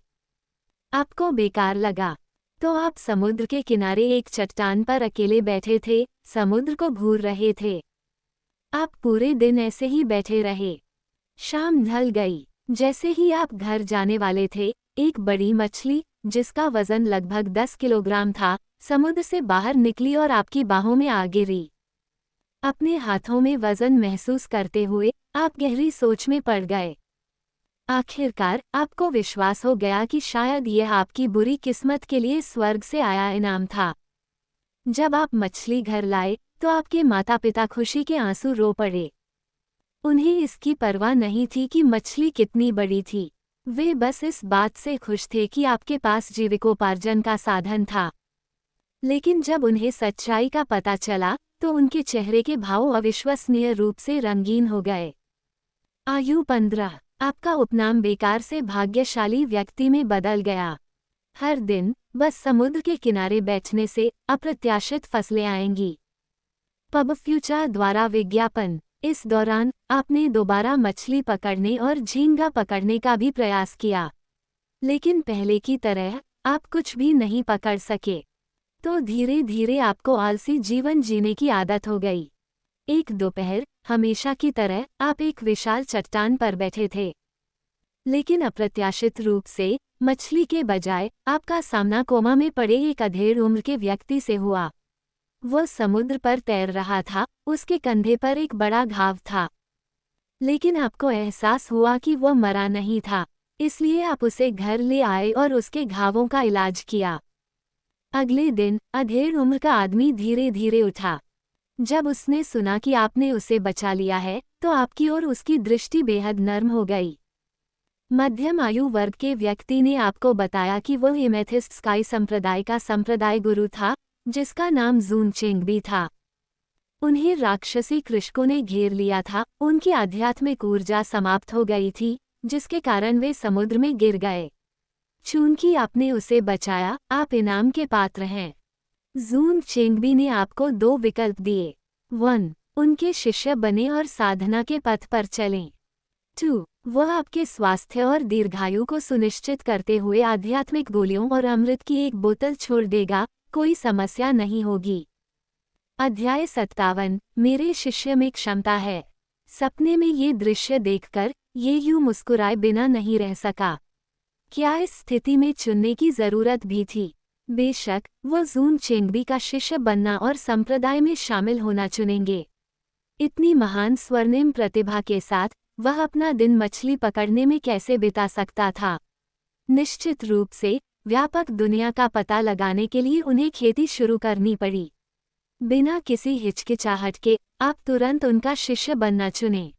और जून चेंगबी बहुत प्रसन्न हुए। उन्होंने स्पष्ट रूप से कहा कि आपके पास एक दुर्लभ आइस स्पिरिट रूट है और आपकी खेती की प्रतिभा बेहद अच्छी है। जब तक आप मेहनती हैं, 100 वर्षों के भीतर आपको निश्चित रूप से खेती की दुनिया में जगह मिल जाएगी। इस समाचार से आपके माता पिता बहुत प्रसन्न हुए। आखिरकार इस दुनिया में रूढ़िवादी कृषकों का सम्मान किया जाता है। इससे पहले कि जून चेंगबी आपको अपने साथ ले जाए, उसने अपनी गोद में आध्यात्मिक अमृत आपके माता पिता के लिए छोड़ने का फैसला किया। जब तक वे इसे नियमित रूप से लेते हैं, 100 साल से अधिक जीवित रहना कोई समस्या नहीं है।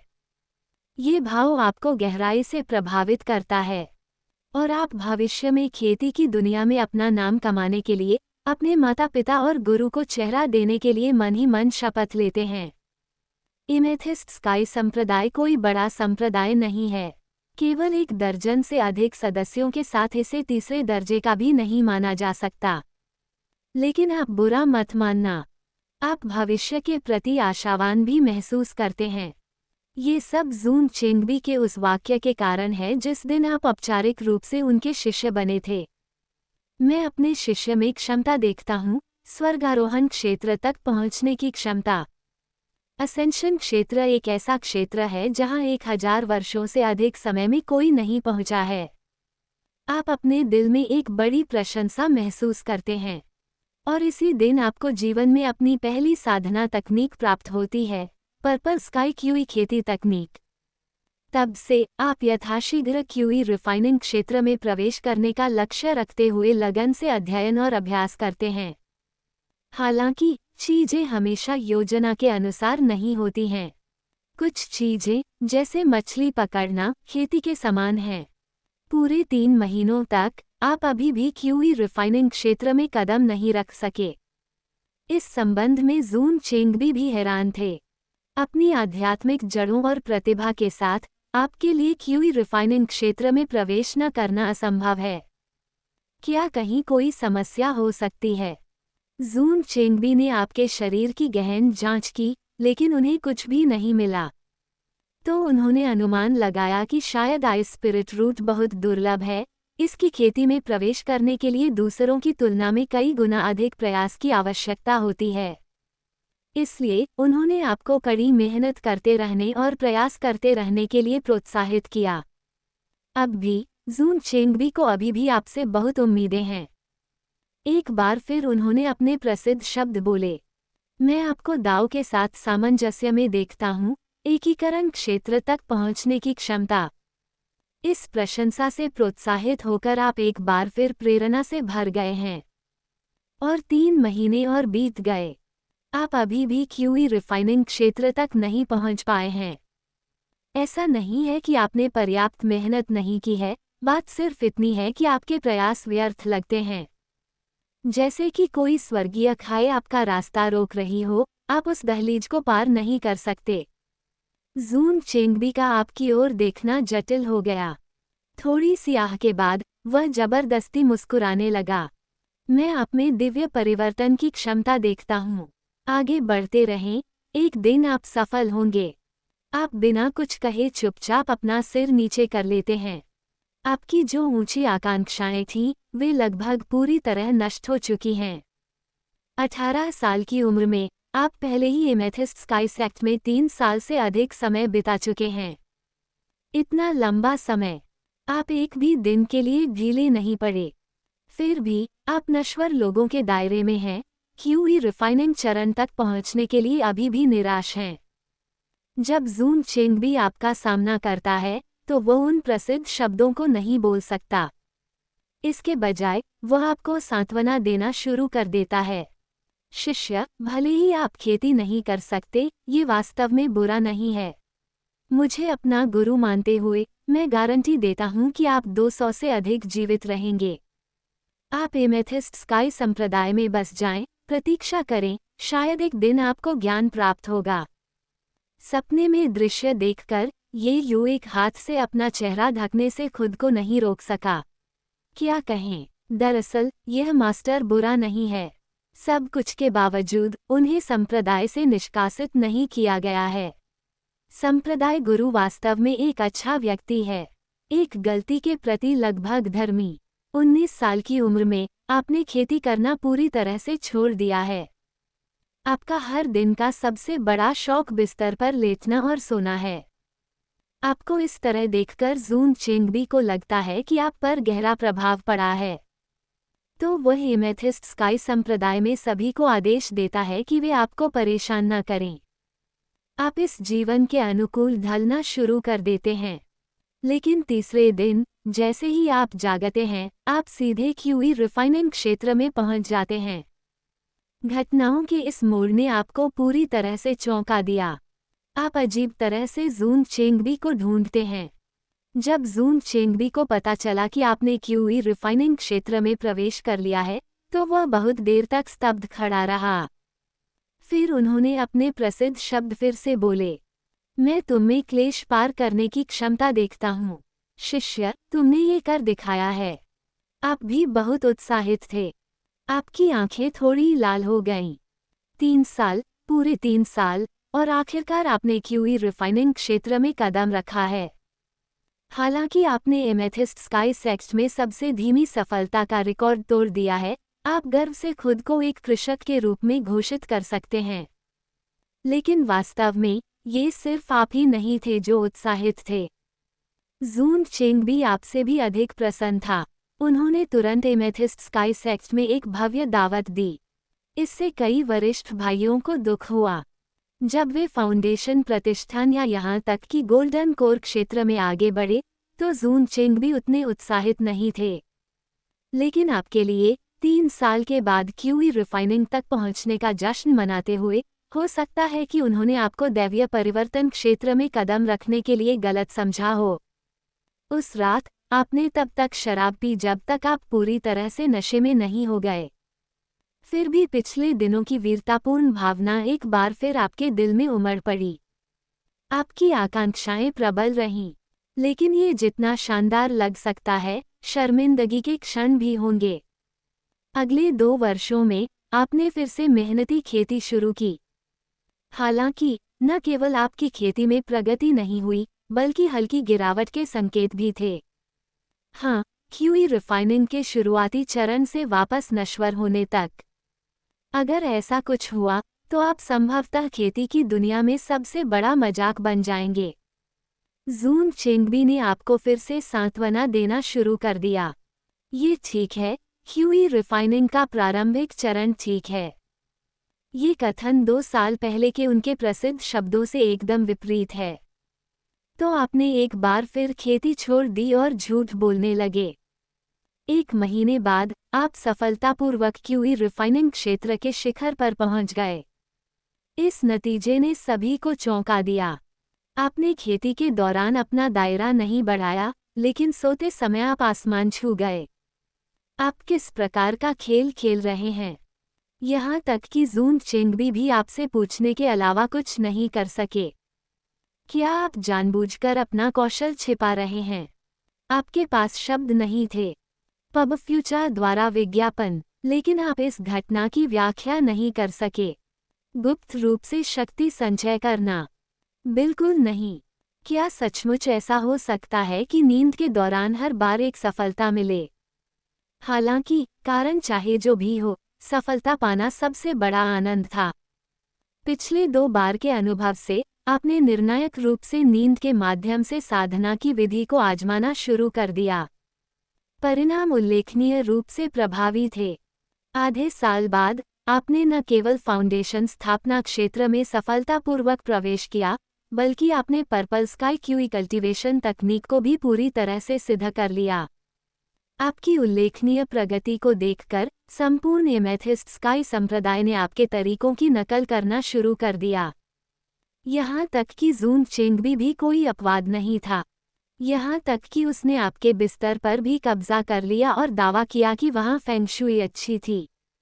आप इसके बारे में असहाय महसूस किए बिना नहीं रह सकते। क्या मेरे सपनों में पत्नियां असली हैं? अध्याय 58। जैसा कि वे कहते हैं, हर किसी का दांव अलग होता है। स्वाभाविक रूप से खेती के तरीके अलग अलग होते हैं। नींद साधना पद्धति को लोकप्रिय बनाने की अवधि के बाद धीरे धीरे सभी ने इसे छोड़ दिया।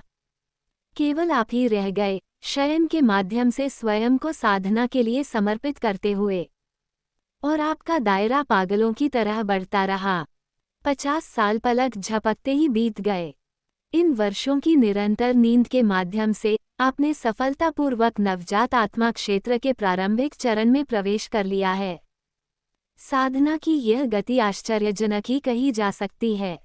यहाँ तक कि जून चेंगबी भी यह नहीं समझ सके कि इस स्थिति का कारण क्या है। लेकिन आप इसके बारे में सोचने में बहुत आलसी थे। ऊर्जा संरक्षण के नियम का पालन करते हुए आपका पसंदीदा कार्य बस कुछ न करना था। एक दिन एमेथिस्ट स्काई सेक्ट के पीछे हल्के घूंघट में एक युवा महिला एक ऊंचे पहाड़ पर खड़ी थी, दूर तक देख रही थी। बस एक कदम आगे बढ़ाएं और वह चट्टान से गिर जाएगी। जब आपने ये देखा, इस विचार के साथ कि 7 स्तरीय शिवालय बनाने की तुलना में जीवन बचाना अधिक सराहनीय है, तो आप निर्णायक रूप से आगे बढ़े और उसे वापस खींच लिया। आपने उससे ईमानदारी से कहा कि चाहे कुछ भी हो जाए, उसे कठोर कदम नहीं उठाना चाहिए। जीवित रहकर ही कोई अनंत संभावनाओं को पूरा कर सकता है। ये युवती लगभग 16 वर्ष की लग रही थी।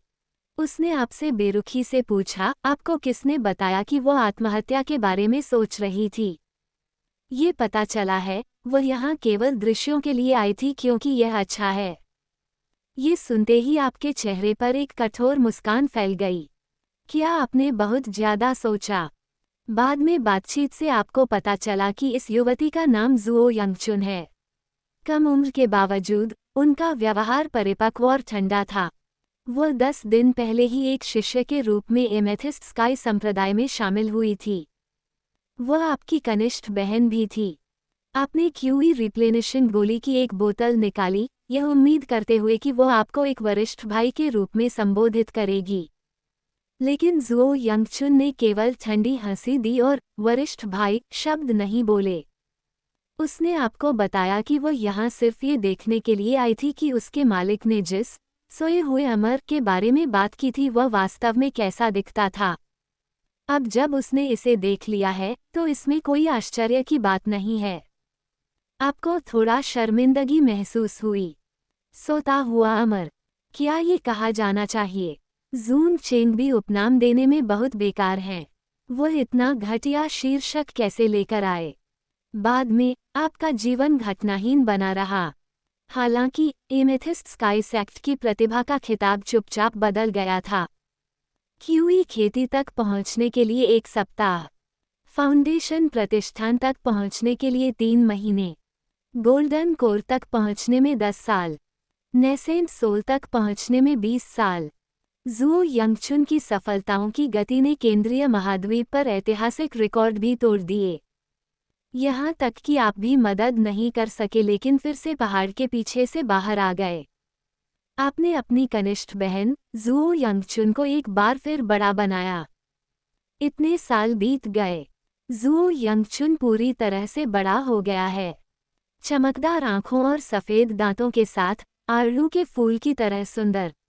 फिर भी वह एक ऐसी आभा प्रदर्शित करती है जो लोगों को दूर रखती है, जैसे कि वह पहुंच से बाहर हो।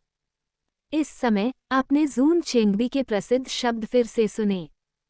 मैं देख रहा हूँ, मेरे शिष्य, तुम्हारे पास स्वर्गारोहण क्षेत्र की क्षमता है। टीएस्क टीएस्क टीएस्क, ये शब्द काफी परिचित लगते हैं, है ना? हालांकि आप अच्छी तरह से जानते हैं, जिस गति से वह जा रही है, जब तक जुओ यंगचुन मर नहीं जाती, असेंशन क्षेत्र बस समय की बात है। ये यू ने सपने में आश्चर्यजनक जुओ यंगचुन को देखकर थोड़ा तिरछा कर लिया। पता चलता है कि इस दुनिया में ऐसी प्रतिभाएं भी हैं। 20 वर्ष की आयु में नवजात आत्मा क्षेत्र बनना, ऐसी भयानक गति बस लुभावनी है। 108 साल की उम्र में आपने सफलतापूर्वक दिव्य परिवर्तन क्षेत्र में प्रवेश किया।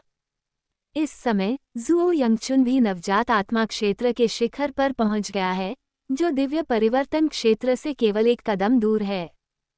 आप दोनों की ऐसी आश्चर्यजनक साधना गति का सामना करते हुए जून चेंगबी की मुस्कान बहुत कम हो गई। वो कुछ चिंतित भी दिखे।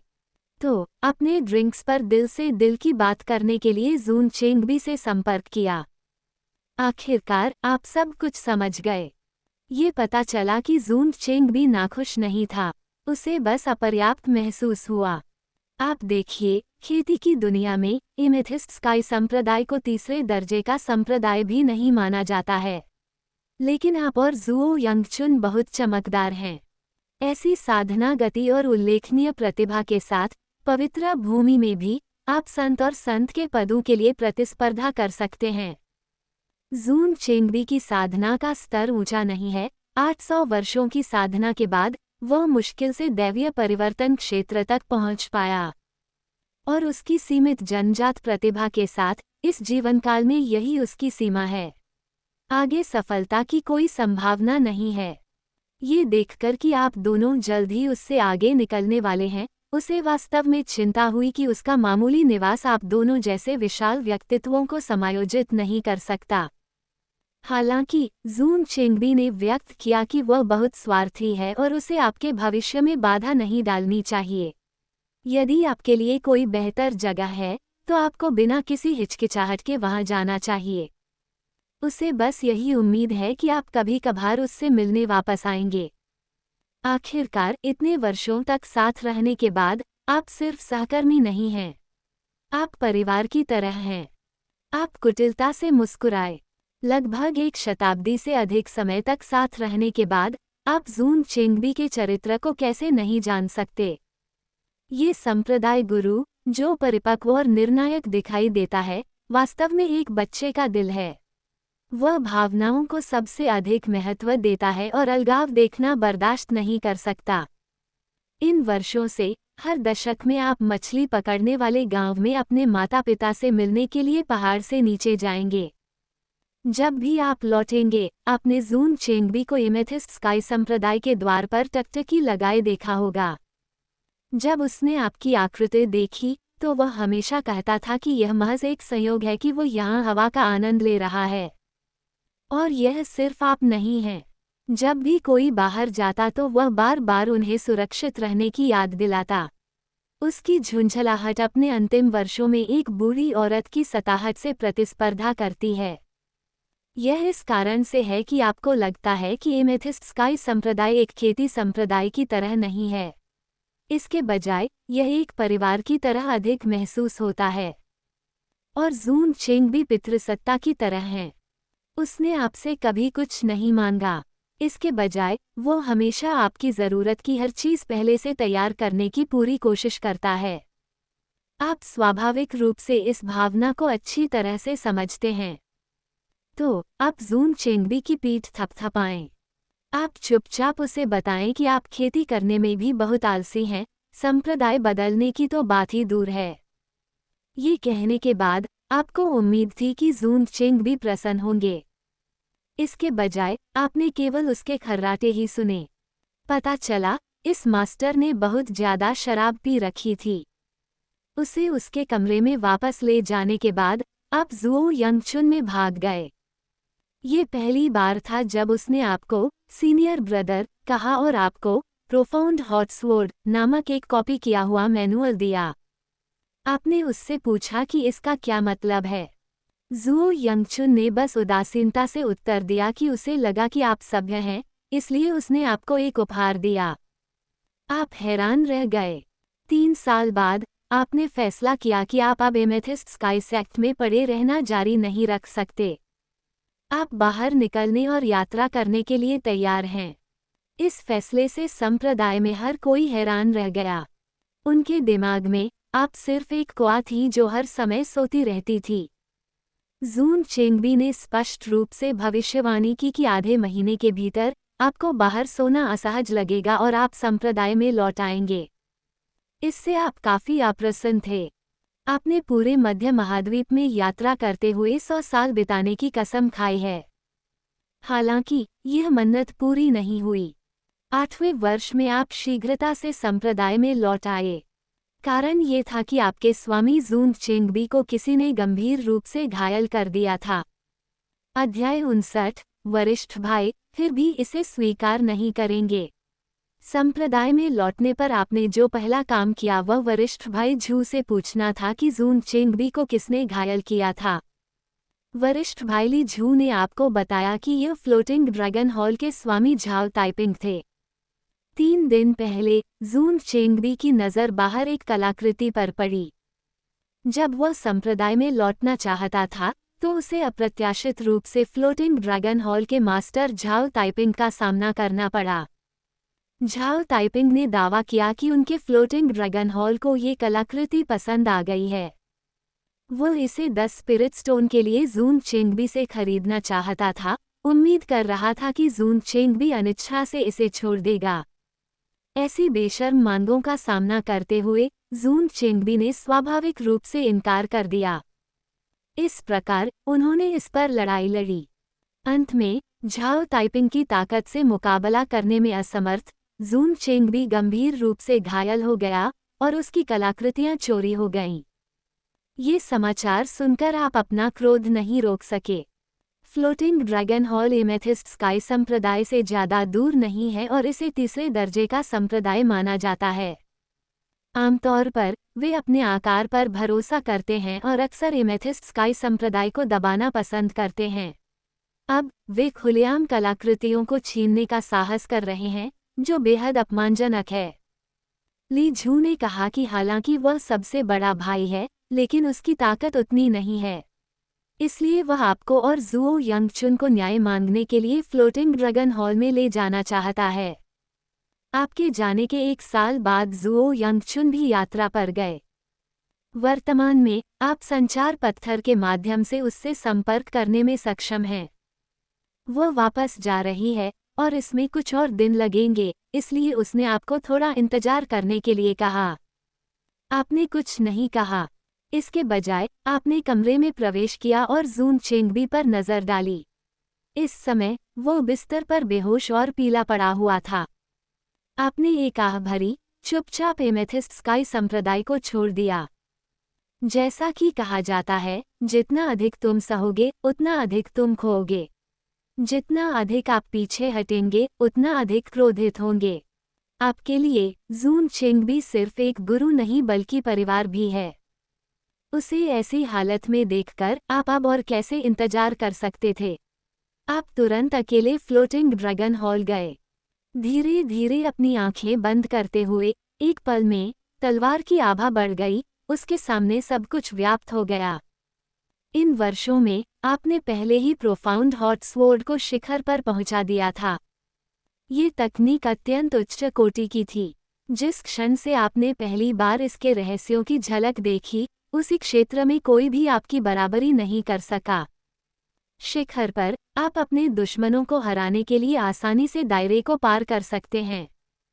यही आत्मविश्वास भी था जिसने आपको यहाँ अकेले आने की अनुमति दी। जैसे ही शिष्यों का वध किया जा रहा था, फ्लोटिंग ड्रैगन हॉल के संप्रदाय मास्टर झाओ ताइपिंग तुरंत प्रकट हुए और यह जानने की मांग की कि आप कौन थे और आपने इस तरह से व्यवहार क्यों किया। इन वर्षों में आप या तो एमेथिस्ट स्काई संप्रदाय में सो रहे थे या यात्रा कर रहे थे और बाहर सो रहे थे। इसलिए झाओ ताइपिंग को नहीं पता था कि आप एमेथिस्ट स्काई संप्रदाय से थे। और केवल एक वाक्य के साथ आपने झाओ ताइपिंग को अपनी पहचान समझा दी। उस कलाकृति को बाहर लाओ जो तुमने मेरे स्वामी से चुराई थी, फिर आज्ञाकारी रूप से मर जाओ। ये शब्द सुनकर झाओ ताइपिंग गुस्से में हंस पड़े। वह दैवीय परिवर्तन क्षेत्र के शिखर पर है, जबकि आप केवल दैवीय परिवर्तन के मध्य चरण में हैं, फिर भी आप इतनी बेशर्मी से बोलने का साहस करते हैं। ये बिल्कुल समझ से परे है। झाओ ताइपिंग ने तुरंत आप पर हमला किया। अगरबत्ती के लायक समय बिताने के बाद आप झाओ ताइपिंग की लाश और उड़ती तलवार की कलाकृति के साथ एमेथिस्ट स्काई संप्रदाय में लौट आए। इस समय तक ली झू अंततः समझ गए कि आपने क्या किया है। आपकी सावधानीपूर्वक जांच करने और कोई चोट नहीं मिलने के बाद ली झू को लगभग जीवन पर ही संदेह होने लगा। फ्लोटिंग ड्रैगन हॉल के संप्रदाय मास्टर झाओ ताइपिंग को अपनी ताकत से मारने के लिए। ये बिल्कुल अविश्वसनीय था, लेकिन आपने इसके बारे में ज्यादा कुछ नहीं कहा। इसके बजाय आप जून चेंगबी के पक्ष में रहे। 2 दिन बाद जून चेंगबी धीरे धीरे जाग गया। आपकी हरकतें सुनकर वो खूब हंसा।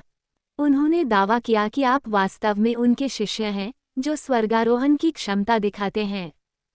आपने धीरे से कहा, क्या आपने पहले नहीं कहा था कि किवी की खेती करना अच्छा था? अब मैं फिर से ऊपर चढ़ रहा हूँ। जून चेंगबी की हंसी अचानक बंद हो गई। उसने तुम्हें घूर कर देखा। आपने भी ज्यादा कुछ नहीं कहा। इसके बजाय आपने उड़ने वाली तलवार की कलाकृति जून चेंगबी को सौंप दी। वह धीरे से उठा और स्वयं आपकी कमर के चारों ओर तलवार बांध दी। लगभग 100 वर्षों तक आपके गुरु रहने के बाद भी आपको कभी भी कुछ अच्छा न दे पाने के कारण उन्होंने खुद को अपर्याप्त महसूस किया। यह उड़ने वाली तलवार मूल रूप से आपके लिए एक उपहार के रूप में थी, लेकिन इसे छीन लिया गया और आपको इसे स्वयं वापस लेना पड़ा। उसे आशा थी कि आप उसे दोष नहीं देंगे। जैसे ही वह बोला, जून चेंगबी ने असामान्य रूप से गंभीर अभिव्यक्ति दिखाई। आप बहुत प्रभावित हुए।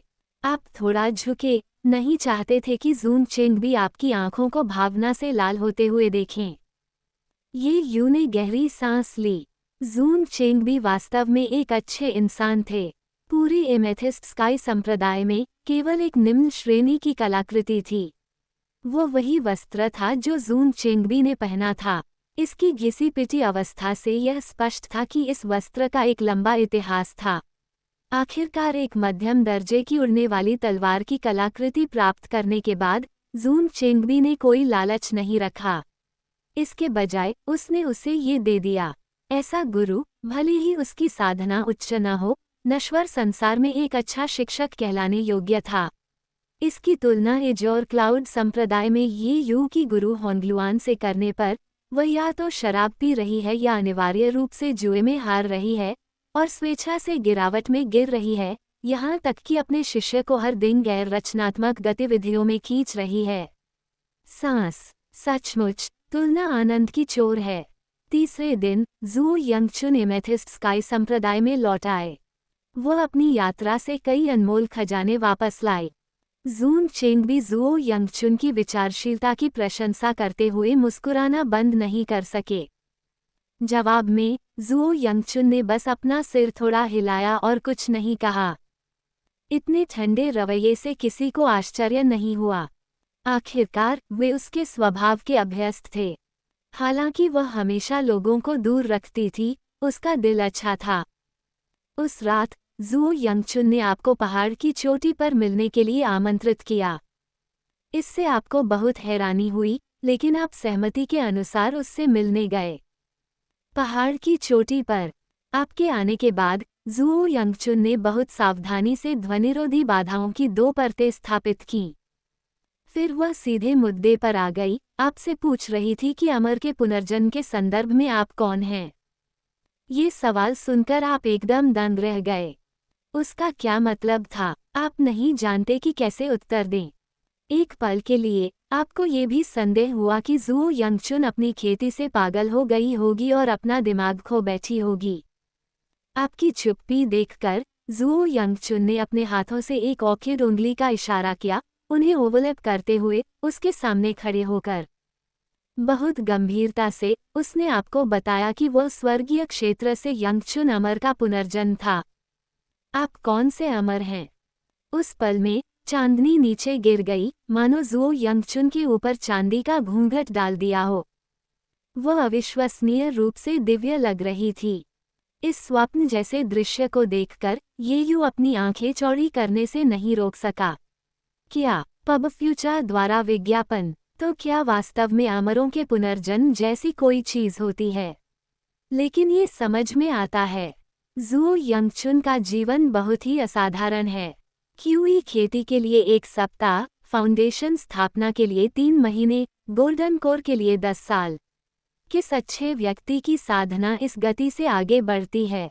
वो मुझसे कहीं अधिक धोखेबाज है, वास्तव में ईर्ष्यालु है।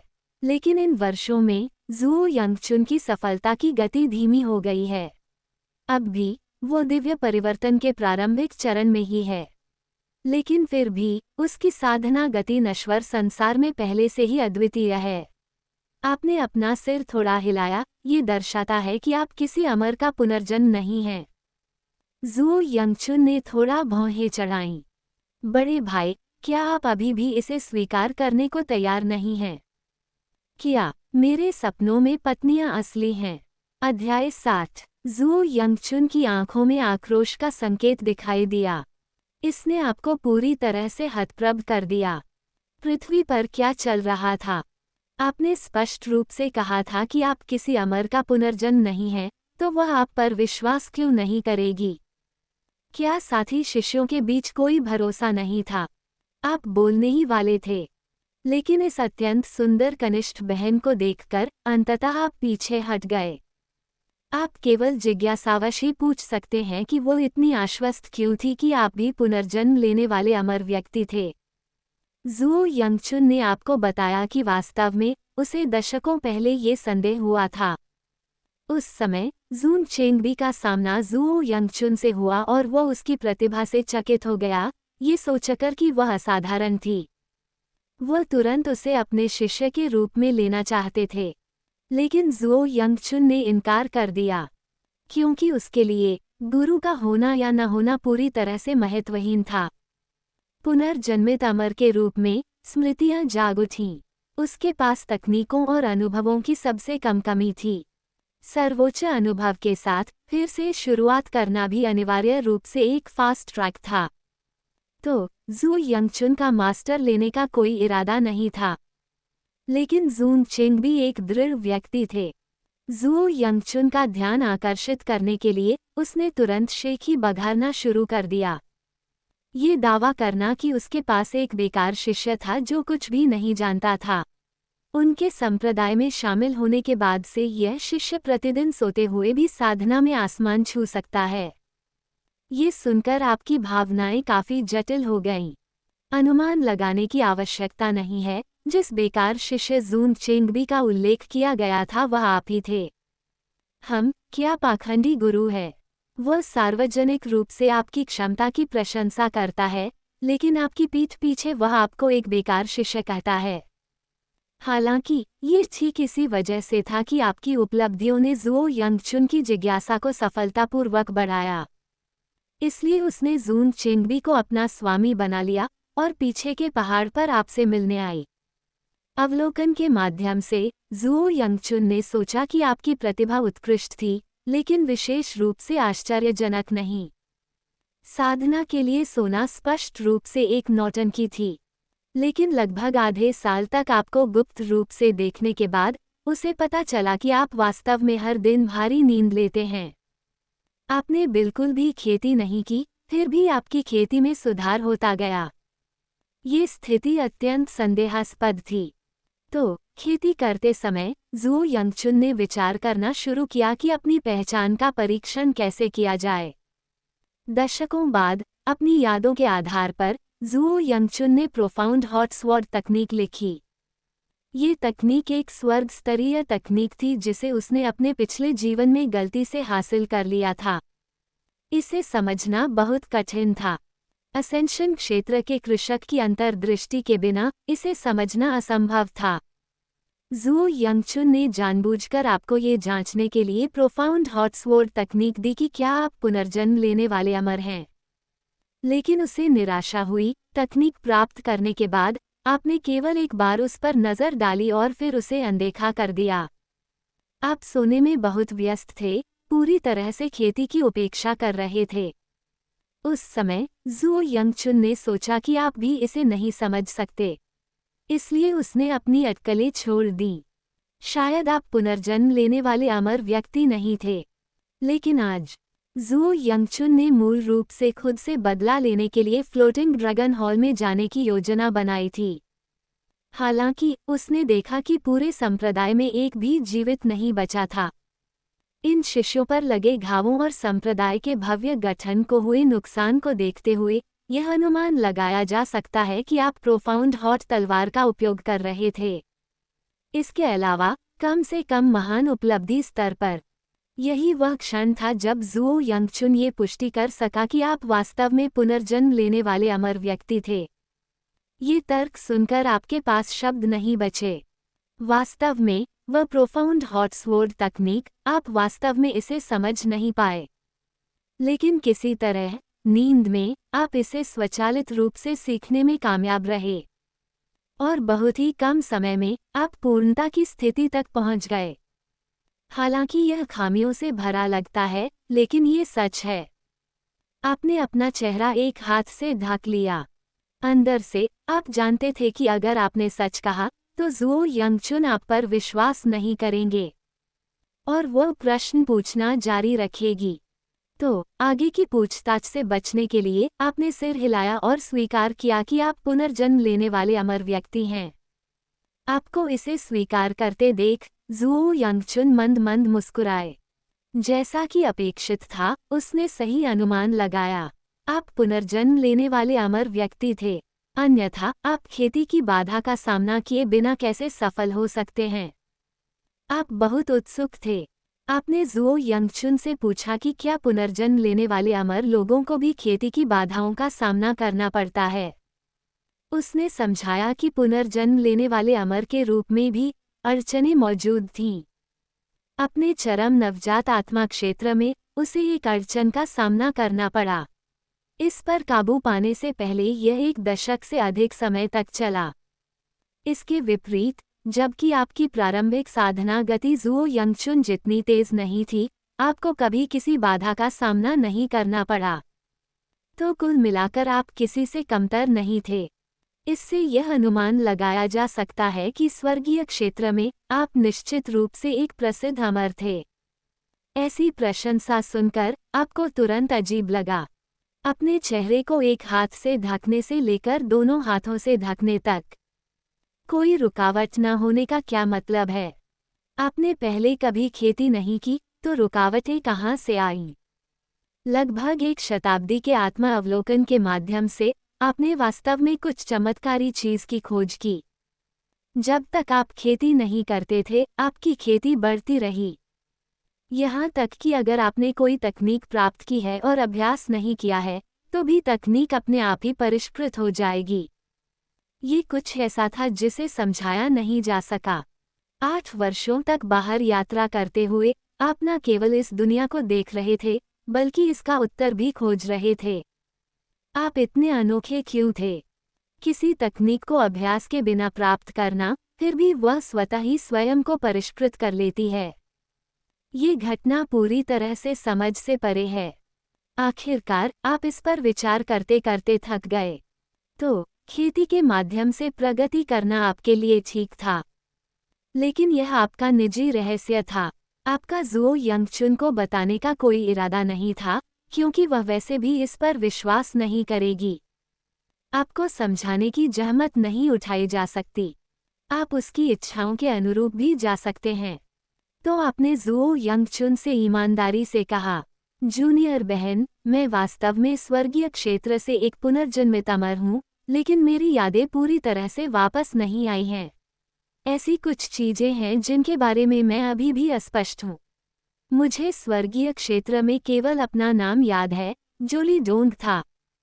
इस संतोषजनक उत्तर को सुनकर जुओ यंगचुन पहली बार मुस्कुराए, ठंडी मुस्कान नहीं।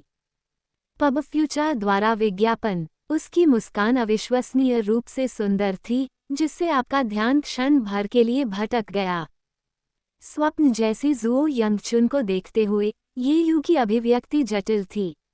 निस्संदेह जुओ यंगचुन वास्तव में बहुत सुंदर थी, लेकिन उस मुस्कुराहट से ऐसा लग रहा था जैसे उसे अंततः मामले की सच्चाई का पता चल गया हो। कटौती और विश्लेषण के प्रति ऐसी रुचि के साथ क्या वह केंद्रीय महाद्वीप की जासूस डी बनने की तैयारी कर रही थी? उससे निपटना कठिन है।